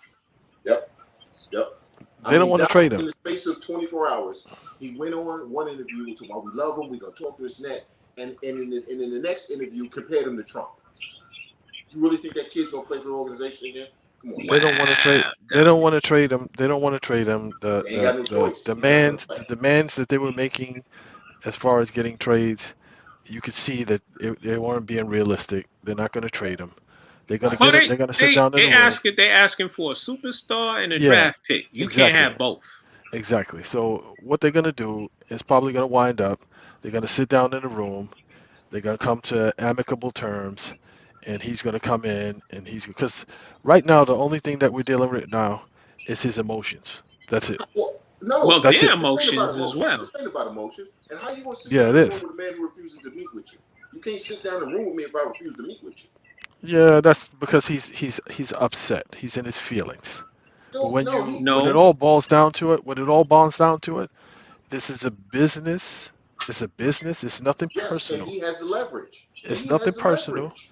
Well, no, they got 147 million reasons why he should be playing. The Sixers are paying for a team, and they're paying luxury tax for a team that might not get out the first round without him. So who has the leverage? Right. They'll get out the first round. They're good enough without him. Not without him. Yeah, they'll get out the first round. Not without him. Okay. They'll get out the first round. Okay. No. They'll win a significant amount of games too. Remember what happened with KP? And his brother interjected himself into the Knicks business, and KP acted like a brat. And I ain't mad at him for him acting the way he acted because the organization was shitty. Right. And he had that right to voice how he felt. A lot of Knicks fans, they hate KP right now. I don't hate KP. He did us a favor. Right. I'm indifferent to him because I recognized the organization was crappy. And he was like, yo, y'all got to get me up out of here. Yep. Philly, on paper, they're still a playoff team, so they're not crappy. But internally, the organization is crappy. Yep. So the only thing that needs to happen right now is they need to get with this dude, get him past his feelings. He get out there on the court. You know what? Regardless of all of that, he's still a good basketball player. He's an all-star. Regardless of all of that. Bishop, if I'm his agent, I don't let you meet with him. Yeah. Period. You are not meeting with him. We're not sitting down with you. We're not talking about this. So here's what you can do. What is this really about? And everything that you want. This kid has been frugal with his money. He got money. He's made some money. He's good. He can last a year without your check. Can you last a year without him? Nope. Yeah. When you trouting out who they got as their guards. I don't think it will. Everybody said Le'Veon Bell wouldn't sit out for a season. He did, and he got his money. What'd you say, Chandler? I remember when everybody said no way Le'Veon Bell was going to give up $14 million. Right. What did he do? He gave up that $14 million. He sat at home. And he got the contract. Exactly. I guess he wanted. Yep. Ben Simmons. Yeah, but this ain't about a contract though. This is about his feelings. That's what we're talking about now. No, this is about an organization. This is about working for a company that has screwed you, and you say, you know what, I'm not working for you anymore. It happens all the time. You go to work, and you bust your ass, and then they underappreciate you, underpay you, go somewhere else. Do whatever. You go someplace else, but it's not like it's going to get any better anyplace else. If you go someplace else and they make the playoffs, well, I'm saying if you go someplace else and they make the playoffs, there's 29 other teams that will say, hey, if they're in the playoffs, we're going to gear our defense to funnel the ball back to Ben Simmons. Back to Ben Simmons. He's gonna have to. I can't argue with you because you always prove me wrong. You're right. You always prove me wrong. Remember the college he went to. What college did he go to? A shitty college. A shitty college. Which tells you that tells you his mental state, right? That tells you what he's about. Right. He went to LSU, bro. Right. Y'all ready to move on? Yeah. Yeah. You make a very valid point. All right. We gonna go into the lane of the NFL. Oh, this clown. Wide receiver Josh Gordon is reinstated, and he signs with the Kansas City Chiefs. What are you guys' thoughts on that? I give him 3 games. Before he's back in. That's good enough to get 3 game checks, Chandler. Before he's back in protocol. And go toke up. So he go toke up. You know what though? What bothers me about this, and I've seen this so many times, Matt. We know people. You know what I'm saying? They get clean enough to get the job. Right. And they get a couple of checks. Yep. And it's back to the races. And that's all this is. All these people who claim, with the environment, they don't give a damn about Josh Gordon. And that's the worst part, is the people around him don't give a damn about him. That's because true. All you doing is letting him do just enough to get back. First of all, the league shouldn't even reinstate him. Because we all know how this is going to end. We all know how this is going to end. He ain't ready to be Soviet. He ain't ready to stop yet. He's just trying to get some money. So what happens if when he's back out of the league and he overdoses and dies? What happens then? Well, right. And look, this might be his last or next to last contract because he's getting up in age for a player. He's 28. 28 or 30. He's somewhere in between those ages. I think he's 30 now. Right. So time is ticking on his athletic clock because 30-year-old wide receivers who haven't played as much as, he's been in and out. Well, if they could give what was that quarterback from Cleveland? Who? The quarterback from Cleveland. You want Manziel? Manziel. Yeah, if they could give him seven second chances, then I'm actually, Josh Gordon has had more chances than Johnny Manziel. Yep, way more. Keeping it real. Way more. But Bishop, it's not that I don't think everybody deserves an opportunity if you truly trying to, you know what I'm saying? But it's the reason. It's the fact that we. Let me see. I'm trying to say this. Say it. Get it out. They're not trying to help him, man. They're not doing it. Right. No one in his. So we know the NFL don't care, but no one around him cares. That's the part about it that bothers me. Is yes, I would love to see him be successful, but I said this the last time and the time before that and the time before that. Okay, we're going on 4 or 5 times now that he's been suspended and come back, and I've said it every time that they shouldn't let him back in because he's not ready to actually live a good life. See, I'm thinking about his life after football. What's going to happen then, man? Does anybody give a damn about this kid? Anybody? I don't think they do. And he's getting older and older. I was thinking about him before we did the show. We still calling him a kid. He's 30 years old. I just thought about that, and I was about to say, you know what? At a certain point, you're making choices, so I'm not gonna feel sorry for you. I feel bad that I'm watching someone waste their life, but I no longer feel bad for him because he knows what the deal is. He's making choices now on this. He knows what's gonna happen when he picks up. He knows what's gonna happen. All right, done it too many times. He knows what the end result's gonna be, and he's choosing to do it anyway. So at this point, bro, do you? But I don't think he should be in the NFL. You know what? I'd rather see Cam can't get a job, but Josh Gordon can still get. Listen, man, come on. Cam don't want a job. Yeah, I know. But that's a whole other conversation. Shoot. Let's move on. I wish Josh Gordon well because when he was drafted and when he played, he is 1A talent. He's a star. Hall of Fame talent. Right. And, it is what it is. Let's move on. Denver Broncos. Y'all know I like Teddy Bridgewater, right? Mm-hmm. He's playing well. He won that job in Denver.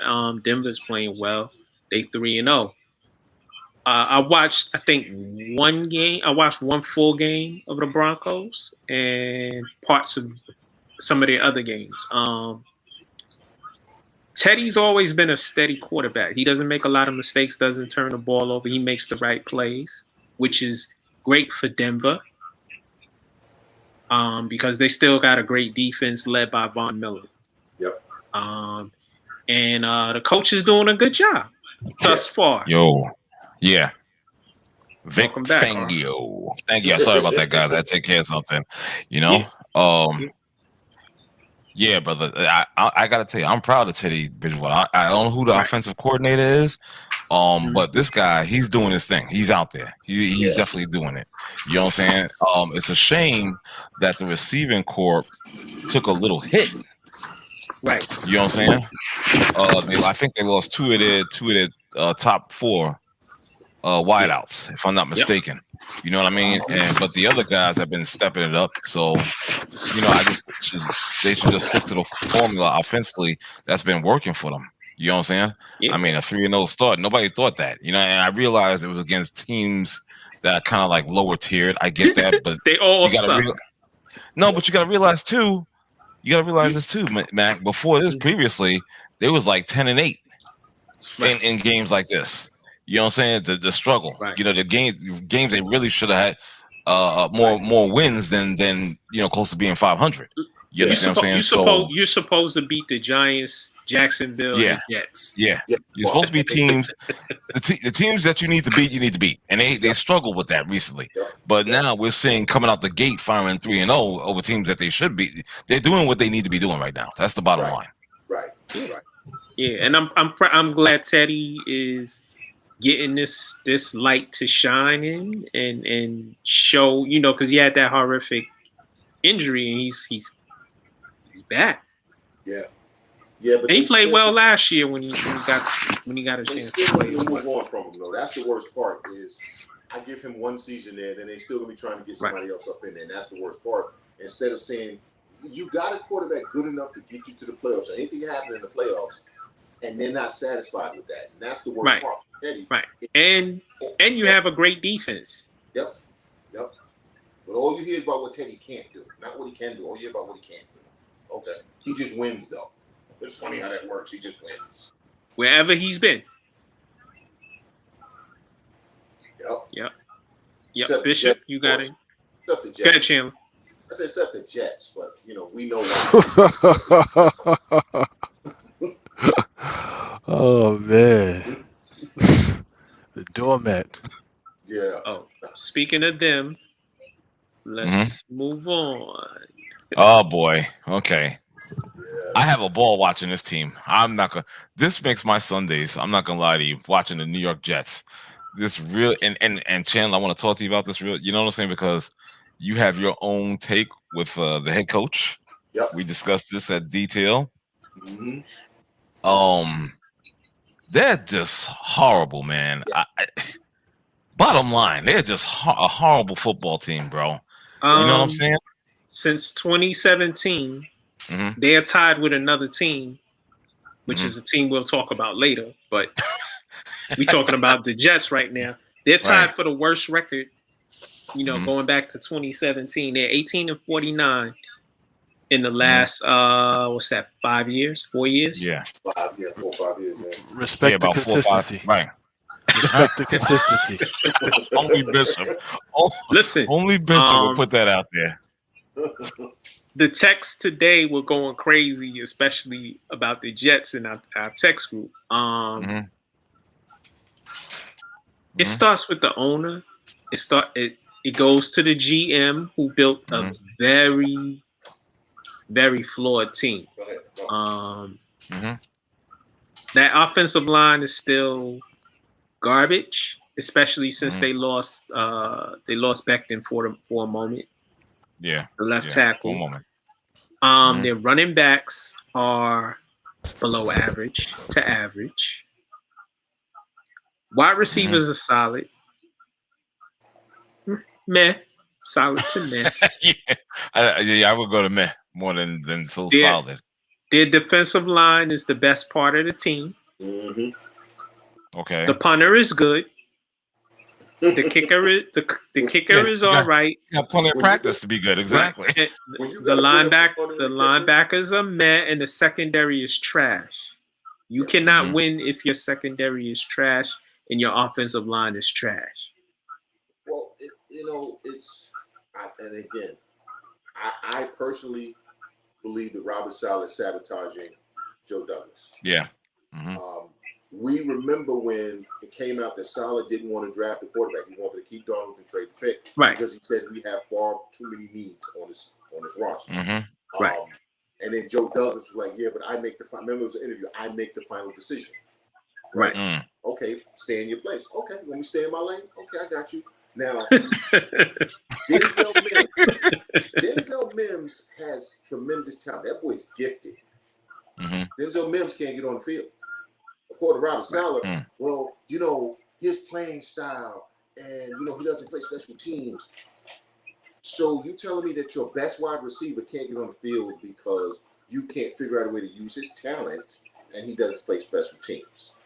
And here's the caveat, Chandler. Who's the offensive coordinator? Mike LaFleur, who only got the job because of his brother Matt. Wow. Because I'm not gonna diss him like that. I am. He's never been an offensive coordinator. He's never been a play caller. His last name was LaFleur, so he got a job just like Jay Gruden got a job because his last name was Gruden. Right. But let me go to something else. You mentioned that Saleh and Joe Douglas have a possibly contentious relationship, right? Okay, GM. It's not a pissing match, coach. It's not a pissing match. We on the same team. No, we're not. If me and Chandler go back and forth, we disagree a lot. Right. On some things. We agree on things. Right? Right. If we on the same team, Chandler, right? Hey, you the GM and I'm the coach, and I tell you, listen, I want to the quarterback. We don't need to draft another quarterback. We just need to put pieces around this quarterback. Right. You would listen to me, right? Just so, are you the coach or the GM in this? I'm the coach. You're the GM. I gave you the power. I should listen to you because I just hired you, so I should basically make it as easy as possible for you. Yes. Right. Right. Also, you're building a team. You're getting players that fit my style and my OC style of play, right? Right. I'm supposed to. Right. And your job is to oversee the salary cap and make sure you get players who are costly. Maybe we spend more money on this guy, but not so much on this guy. But they all fit into my system, right? That used to be how it was, yes. They used to be. And what did you say the GM said? GM's like, I make the final decision. I build the roster. I. And there's the problem. It's not about a we with the Jets. No. And that's been a problem going back so long. Dude, this has been a problem going back to Joe Walton. Okay? With the Jets. Jesus. Everybody keeps saying the Jets don't have a quarterback, so they go and get a quarterback, but they don't do anything else. Zach Wilson, first of all, and this I find it interesting that but no one connects these dots. Everybody keeps telling me that Justin Fields would make the Chicago Bears a playoff team if he had a good coach. You know what I'm saying? If you let him play. The Jets had a chance to draft Justin Fields, but they drafted Zach Wilson. Well, if you're telling me that Justin Fields can make the Bears a playoff team, how the hell are you going to tell me that Zach Wilson is a better quarterback than Justin Fields? That was your first mistake. Your second mistake was not listening to your coach that you just hired. Hired, hired when he said there's a lot of holes to fill. Let's keep Darnold one more year. Let's trade that pick. Let's build up the organization. Nope, we got to have a franchise quarterback. Okay, bro. Right. In 3 years, they're drafting another quarterback. Right. So Douglas did something smart. He did stockpile draft picks. Okay. Who did he draft? Right. I mean, you got Michael Carter, Jason Garrett. You got Michael Carter, who on a good team would be your second running back. He would be your change of pace back. Right, He's your primary running back. Okay, he would be, what's the kid, Pollard? He would be like Pollard and Dallas. Change of pace back. Well, all their running backs, with the exclusion of the veteran that they had, all those guys are decent, and they're all number twos, in my opinion. Yes, behind a bad offense, what should have been a good offensive line, but your play calling and scheming is awful. So your offensive line sucks because that offensive line has talent, but if you call plays that don't fit what they do, then they're no good. So I go back to Mike LaFleur, who got a job because his last name. Okay. Oui. But Chandler, getting back to their disconnect. When Rex was the coach, before Usyk, the other GM, he spent a lot of money. And he wasn't it Tannenbaum or no? Tannenbaum spent a lot of money, and Rex, he got Rex some talent, but then he did the smart thing. Offensive line was solid. Offensive line was great. Running, which made the running backs solid. Whoever you put behind him. Don Green was a beast behind that offensive. Right. He has solid receivers. Yep. Santonio Holmes and Braylon Edwards, but they both weren't on the same timeline as Sanchez because they were, Braylon Edwards played 2 seasons and his knees. Played one full and the rest he was hurt over the same time. Right, and Santonio Holmes just did what Santonio Holmes does. Exactly. Right. They didn't replenish the wide receivers for Sanchez. Right. No. Right. But here's the thing: both Rex and Tannenbaum have admitted they made a mistake there. They come at because they were of the same mind. They said, "Okay, let's turn the franchise over to Sanchez." But Sanchez wasn't that guy. But they both said, "Yeah, we made a mistake." Right. Listen, you can admit you made a mistake. It is what it is. But Joe Douglas refuses to listen. The fact that they didn't bring in a veteran quarterback told me all I needed to know. When they asked Saleh why he didn't have a veteran quarterback, they said, "Well, this is our franchise guy." That was his way of saying, he said that's who he wanted. Okay. So, getting back to the disconnect, Chandler. We saw what Usyk and Rex happened, right? Yep. The GM decided I'm not spending no money because I don't like you and I don't want you, but the owner wants you. They both got fired. So Saleh, what you're doing is going to get you fired eventually. Well, yes, and that's the problem because Douglas is going to be going after the season because the drum beat has already started with certain people that fall in the network about Wilson and the failure and how he looks and da. That's at the feet of Joe Douglas. Joe Douglas. So now we're gonna see Woody Johnson, Clown Woody. He's gonna fire and his brother Chris. Yeah, they're gonna fire Douglas. They're gonna ask Saleh who he wants. We just did this with Adam Gase. Right. Yep. Listen, they might as well hire the 4 of us. One of us could coach, one of us could GM, and the other 2 could be scouts or defensive offensive coordinators, and we do a damn good job. I guarantee you Denzel Mims will make some plays. I guarantee you. I guarantee you I can figure a couple of plays for Denzel Mims. I'm just saying. Ridiculous, man.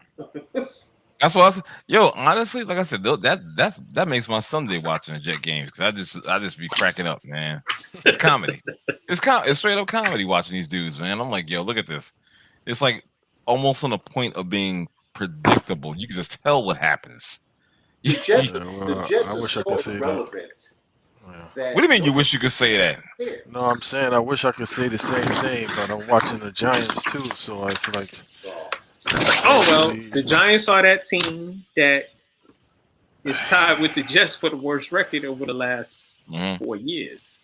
Yeah, and it's just they got matching 18 and 14, 49. That's crazy. Records. Look at my man Ronan. I don't know what's going on. I don't know what's happening. Eternal Bernie Cole. That's hilarious. I'm sorry, Bishop. I had to put that out there when you were talking. I'm sorry about that. No. The Giants. Yo, I was in a discussion with a dude who he literally said on Twitter that Daniel Jones isn't the problem this year. And I subtly agree with him. I agree with him to a point.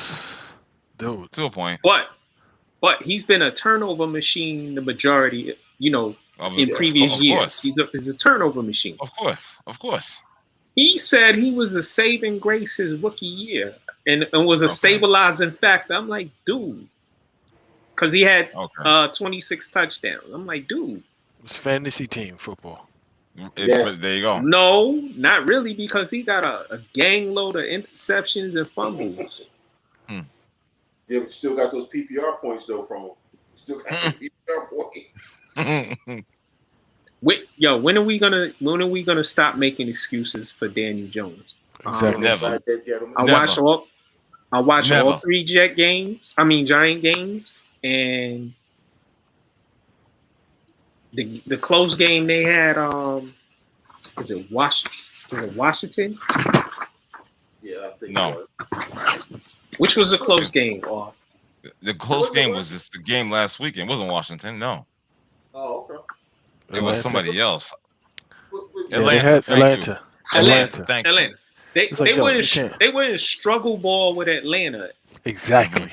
The ball never moved past the 35-yard line between both offenses. But what talent do the Giants have? You got wide receivers who can't catch the damn ball. Okay. You got the Giants have talent. Well, wait. The thing is, Chandler. The thing is, they couldn't throw to anybody because you had Slayton out. You had what's the other guy? Shepard out. Shepard got hurt. Who hasn't done anything anyway? So but that game Sunday wasn't about offense. That game was about defense. Right. The only thing you had to do was be solid on defense.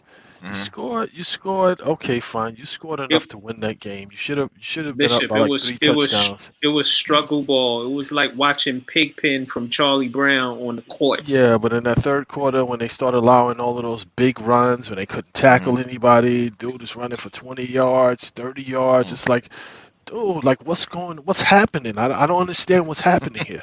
It's it's football. Tackle him. Weird. The defense is constantly on the field. I mean, yeah, but that's what you get. That's what you get paid to do. All right. Ronan's killing me right now. Our brother Ronan said, "I like how the Giants hired an AC who would never call plays. Yep, and bring in one of the most stagnant play callers I watched in Dallas for 10 years." And there we go back to what Bishop is saying. What you're saying.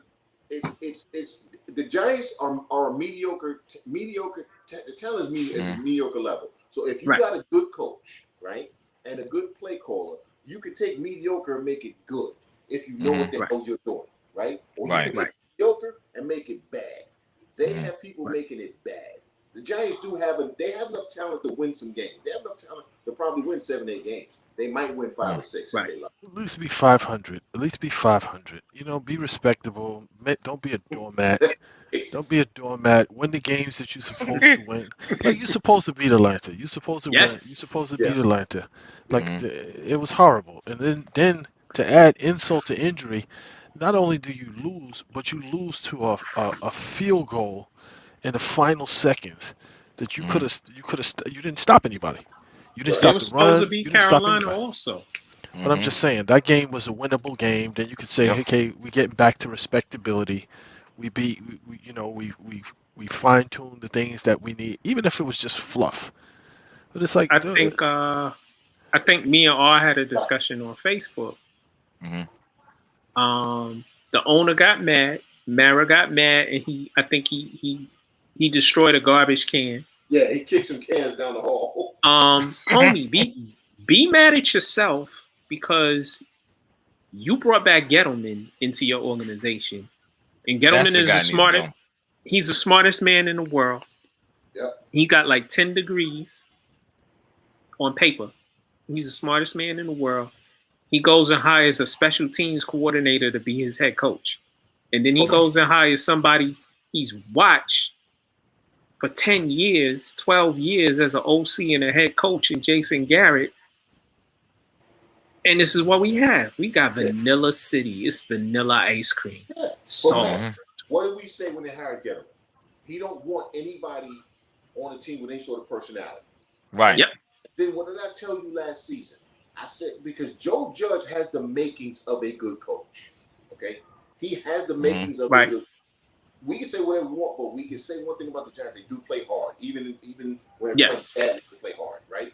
So he has the makings of a good coach. There's some stuff he needs to clean up and all of that. But the worst thing that happened for Giants fans was the fact that you brought in Joe Judge and that team looked respectable even in losing. They looked like a professional football team, a bad one, but they looked like a professional football team.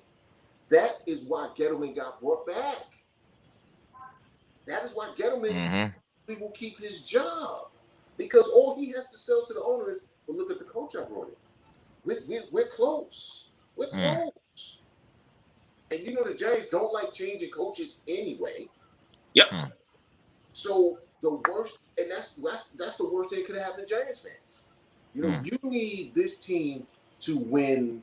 If this team even wins 5 or 6 games, Gettleman's coming back. Y'all need the Giants to lose. I mean, lose. They need to go like 2-15 in order to get Gettleman up out of there. And yo, their offense is just trash. Yeah. Whack. It's not inventive. It's not today. It's like he's running something from 1997. The quarterback sucks. He holding the ball.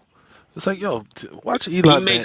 He makes one read. He doesn't look off anybody and then come back to where he's gonna go, which is what good, competent quarterbacks can look you off, knowing where they're going.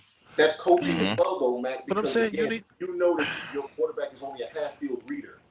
Then run plays that accentuate that. Okay. And I keep asking this question, and no one can give me an answer. We saw Josh Allen in his second year look like, oh my God, this dude's a bust, right? He was overthrowing people, all of that.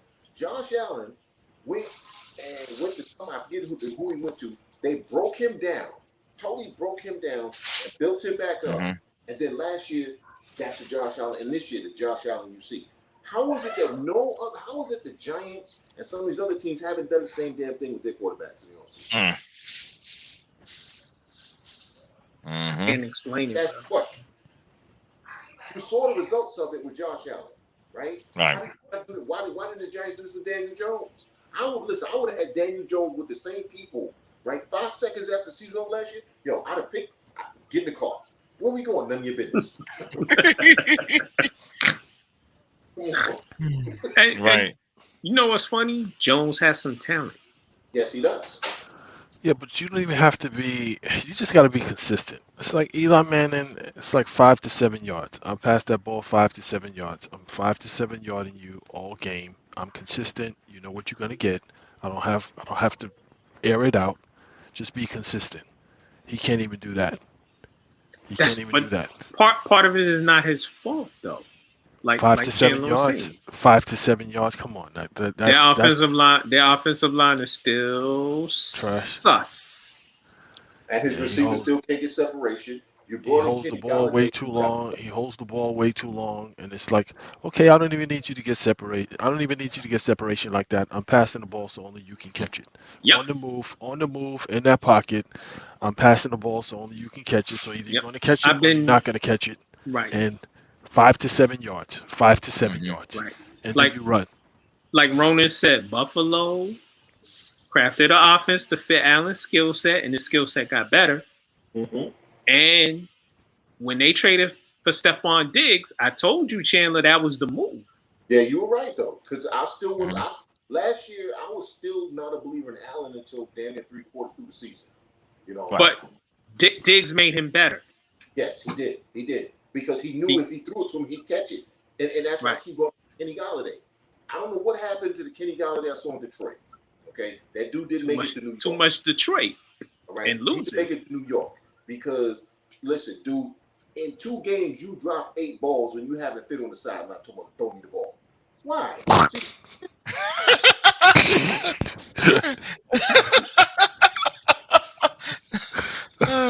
Chandler, that's like when I play point guard and dudes say, "Yo, you ain't getting me the ball." I'm like, "Mofo, you can't shoot. I'm not giving you the ball." Come on, man. I mean, Kenny listen. Sterling, Evan Ingram. I said this 2 years ago. Get rid of Evan Ingram. Oh, but he has so much talent. He can't catch the ball. And he's always hurt. Mm-hmm. Well, you heard the business that the crowd gave him at that game. Did you hear the business they gave him? Yes. Well, they don't show New York games up here in New York, so. And well, I'm gonna tell you, they was booing the hell out of him, and when they took him out the game, there was so much cheering, it wasn't even funny. Wow. And they booed the owner too. Yeah, that's right. Wow. So Ingram, I think the best thing that the Giants need to get rid of him, because at that point, if you really look at it.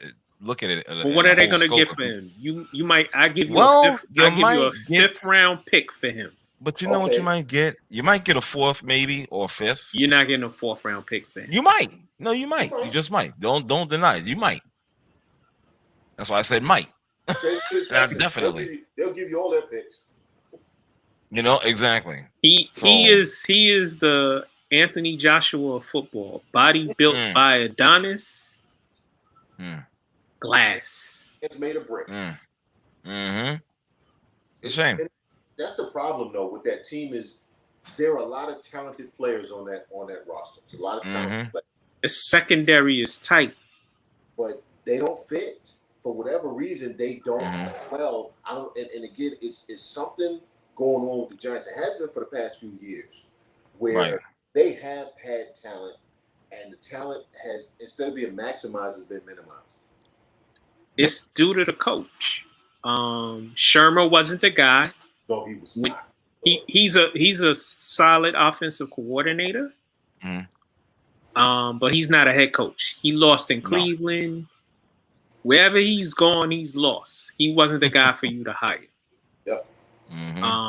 Gettleman has proven that he's an idiot. Once again, which we already knew.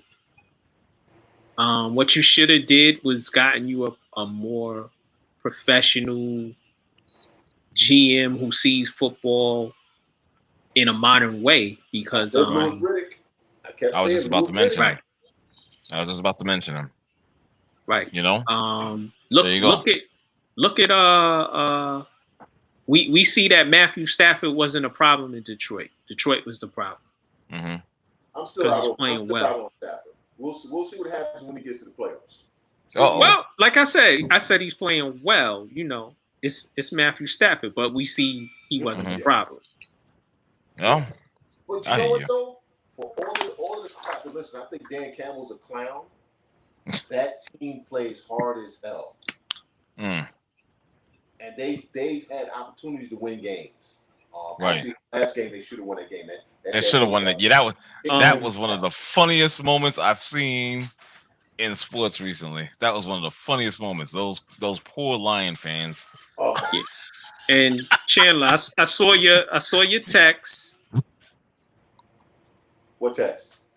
Nagy. Oh God, yes. Yeah, he got to go. Before you get into that, hold on. Before you get into that, can I just reveal my favorite part of Week 3 in the NFL? Sure. Sure. Was the fact that Kansas City lost 2 in a row. I love that shit. I'm sorry. I hope they lose a third this week. Okay. They might. Nagy. And see, this is y'all. Everybody's screaming about Nagy, but nobody's talking about the Jets. It's the exact same thing. The coach is in. Now the coach.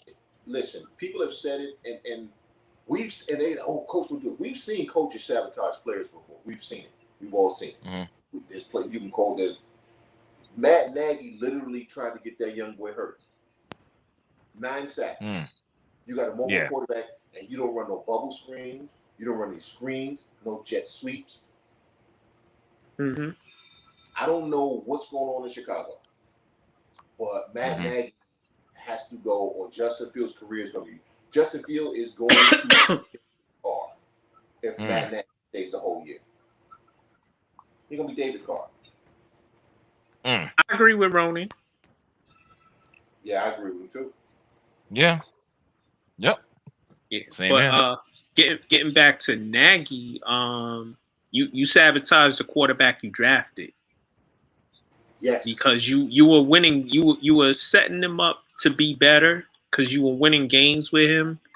You sabotaged Tariq Cohen, he's injured right now, coming back from I think ACL injury. But what's the point of drafting guy? So Nagy drafted Fields. Yes. So what's the point? Smart draft. Okay. That was the guy to pick. Go ahead, Chip. I'm sorry. I'm just saying. No, it's okay. It's all good. I'm just saying. I just don't understand that whole freaking logic with that. Why are you sabotaging a guy you drafted a year prior? That's ridiculous. Because he keeps taking credit for Patrick Mahomes, and it's not his credit to take. So he has to prove that he's the one. See, because remember the timeline. Matt Nagy was on the staff. He was the offensive coordinator, but Andy Reid called all the plays. Nagy didn't call any plays. Right? Patrick Mahomes blossomed. Right? Matt Nagy got a job because of that, because he took credit for it, and Andy Reid let him take credit for it because he wanted him to get a job. So Andy Reid said, yeah, he helped. Yeah, he's the reason Patrick's good. Right. So Chandler, was he designing plays? No, he wasn't doing any of that. But see, now he's trying to prove that he's smarter than everybody. So because think about it. He had Trubisky. He said Trubisky was the problem. He brought in Nick Foles. Oh, Nick Foles was the problem. Now he's got Fields. Oh, Fields isn't ready yet. Y'all just don't understand my genius. Did you hear what his statement was today or yesterday? Yeah, he said No. He said, I think any one of our quarterbacks can start next week. Oh yeah, I saw that. But it ain't him. It ain't him, no.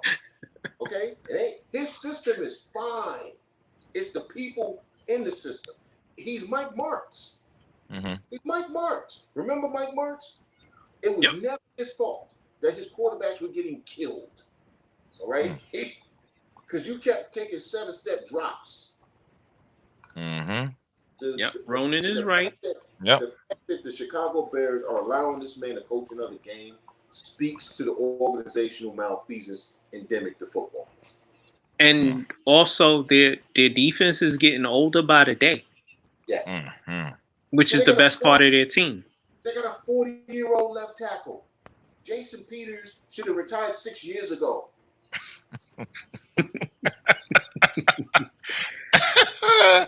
Yo, hilarious. Well, gentlemen, I tell you, man, I'm just looking forward to week 4. I'm looking forward to week 4. That's all I can say. Yeah. Your Bills are looking all right, bro. Oh, I know that. I'm fully confident in them. That's the real team in New York. Winning, and Jameis is winning. That's right. How about that? Yeah. How about that, huh? Ronan going in.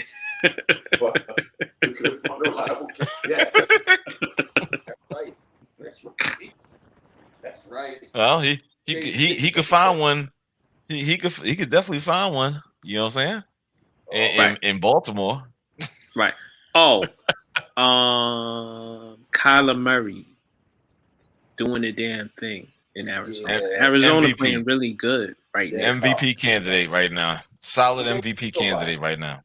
They ain't beat nobody yet, though. I agree with you, but they playing. They defense is playing really well. Exactly. I just don't like Cliff Kingsbury. I'm sorry, I can't stand him. What did he do to you, bro? Was he one of your old roommates? No, what it is because I hate the way that they did Steve Wilkes. That's why I want Cliff. No, that's not Kingsbury's fault. I don't care. I didn't listen. I didn't like him when he was a quarterback in college. I didn't like him as a coach. I don't like him now. So, and I agree with you. They did do that brother wrong, but it's not Kingsbury's fault. Yeah, I know, but it's just something about him. He one of them pretty boys. I hate pretty boys. Look at me. You think I like pretty boys? Come on. I'm about to say, you have a problem with his name? I mean, I got a problem with everything about him. But you don't want to see Kyler Murray succeed? I like that guy. MVP candidate. Period. That's my guy. I got him in like 4 of my fantasy teams. See, and there we go with the fantasy. But no, I want to see Kyler Murray be successful. Don't want it to be in Arizona. Gotcha. Now he's there, and they defense is playing good. Yeah, the NFC West could legitimately get 4 teams in the playoffs. Think about that. Yeah. I don't know. Nah, he's right. Seattle, he's right. Seattle is iffy to me this year. They on a decline a little. They might be, but they could. If you look at the rest of the NFC as a whole, tell me which one of those teams isn't going to win at least 9 to 10 games. Right. You know what I'm saying? So you could see 4 teams from one conference in the playoffs. I think the Rams, they let Tampa Bay know, it's gonna be real if we see you. Yeah, now that's gonna be a good game. That was a good game. Play the Cardinals. That's gonna be. Yeah. Wow. Do y'all agree with Ronan's assessment? Yes. Yeah. Yeah. I can see that. Yeah. Think about Charlie Ward and his skill set, and look at Kyrie Irving. Hell yeah. And nobody drafted the national championships Heisman Trophy quarterback. Nobody drafted him. I wonder why. Who you talking about? Charlie Ward. Oh yeah. Yeah. I wonder why. See, Ronan sees what I see. Seattle's defense is terrible this year. Yeah, but you can fix that though. You can fix the defense. You can scheme around and you can pick up some guys and all of that. You can fix that. But listen, man, that NFC West is a monster. Yeah, it is. Bottom line. Get running backs hurt, so we'll see what happens with that. I like injury prone. Yeah. I like the Chargers. Yeah, they've been playing good. Chargers going Chargers. Okay, they going Chargers or going Chargers? No, I'm just saying they've been playing good thus far, and the quarterback looks good. They're gonna lose some games they're not supposed to lose because it's the Chargers. It's what they do. It's what they do. All right. All right, gentlemen. I'm gonna close this down for the night. Yes, sir. It's been great. You know what I'm saying? Yeah, I know you made fried steak. That's right. There you go. Don't even remind me, please. What did he say? What did Shannon say? He's going what? Yep. No, I thought you said he was gonna make me some steaks. No, I said, man, chicken fried steak and some spinach. Yeah. See, there you go. Yo, he's still smiling. Of course he is. he better be. So listen, guys, thanks for calling in. Well, I shouldn't say calling. I'm just talking about just streaming in. I think that's better. All right. Got my man Chandler Bishop. Thanks, Don, for chiming in. All the viewers and people in the chat room. Big Ronan, my man. Thanks for joining us tonight, and hopefully we'll be back again very soon. I got to talk to Mac about that probably tomorrow or Thursday. Yeah, if you don't get your vaccine, you can't do the show. Yeah, right. Exactly. Thank you for providing me with the excuse there, brother. Good man. I'm vaccinated, so yeah. Okay, I don't know about R because R sent me a text. He was like, "This, I'm gonna sue somebody." I was. I actually was, but there's no. I had no ground with that. Nah, so it wasn't gonna happen. So obviously, I got vaccinated. It is what it is. But for the guys here in the paint, thank you for tuning in, and we'll check you very soon. Peace. Peace. Peace.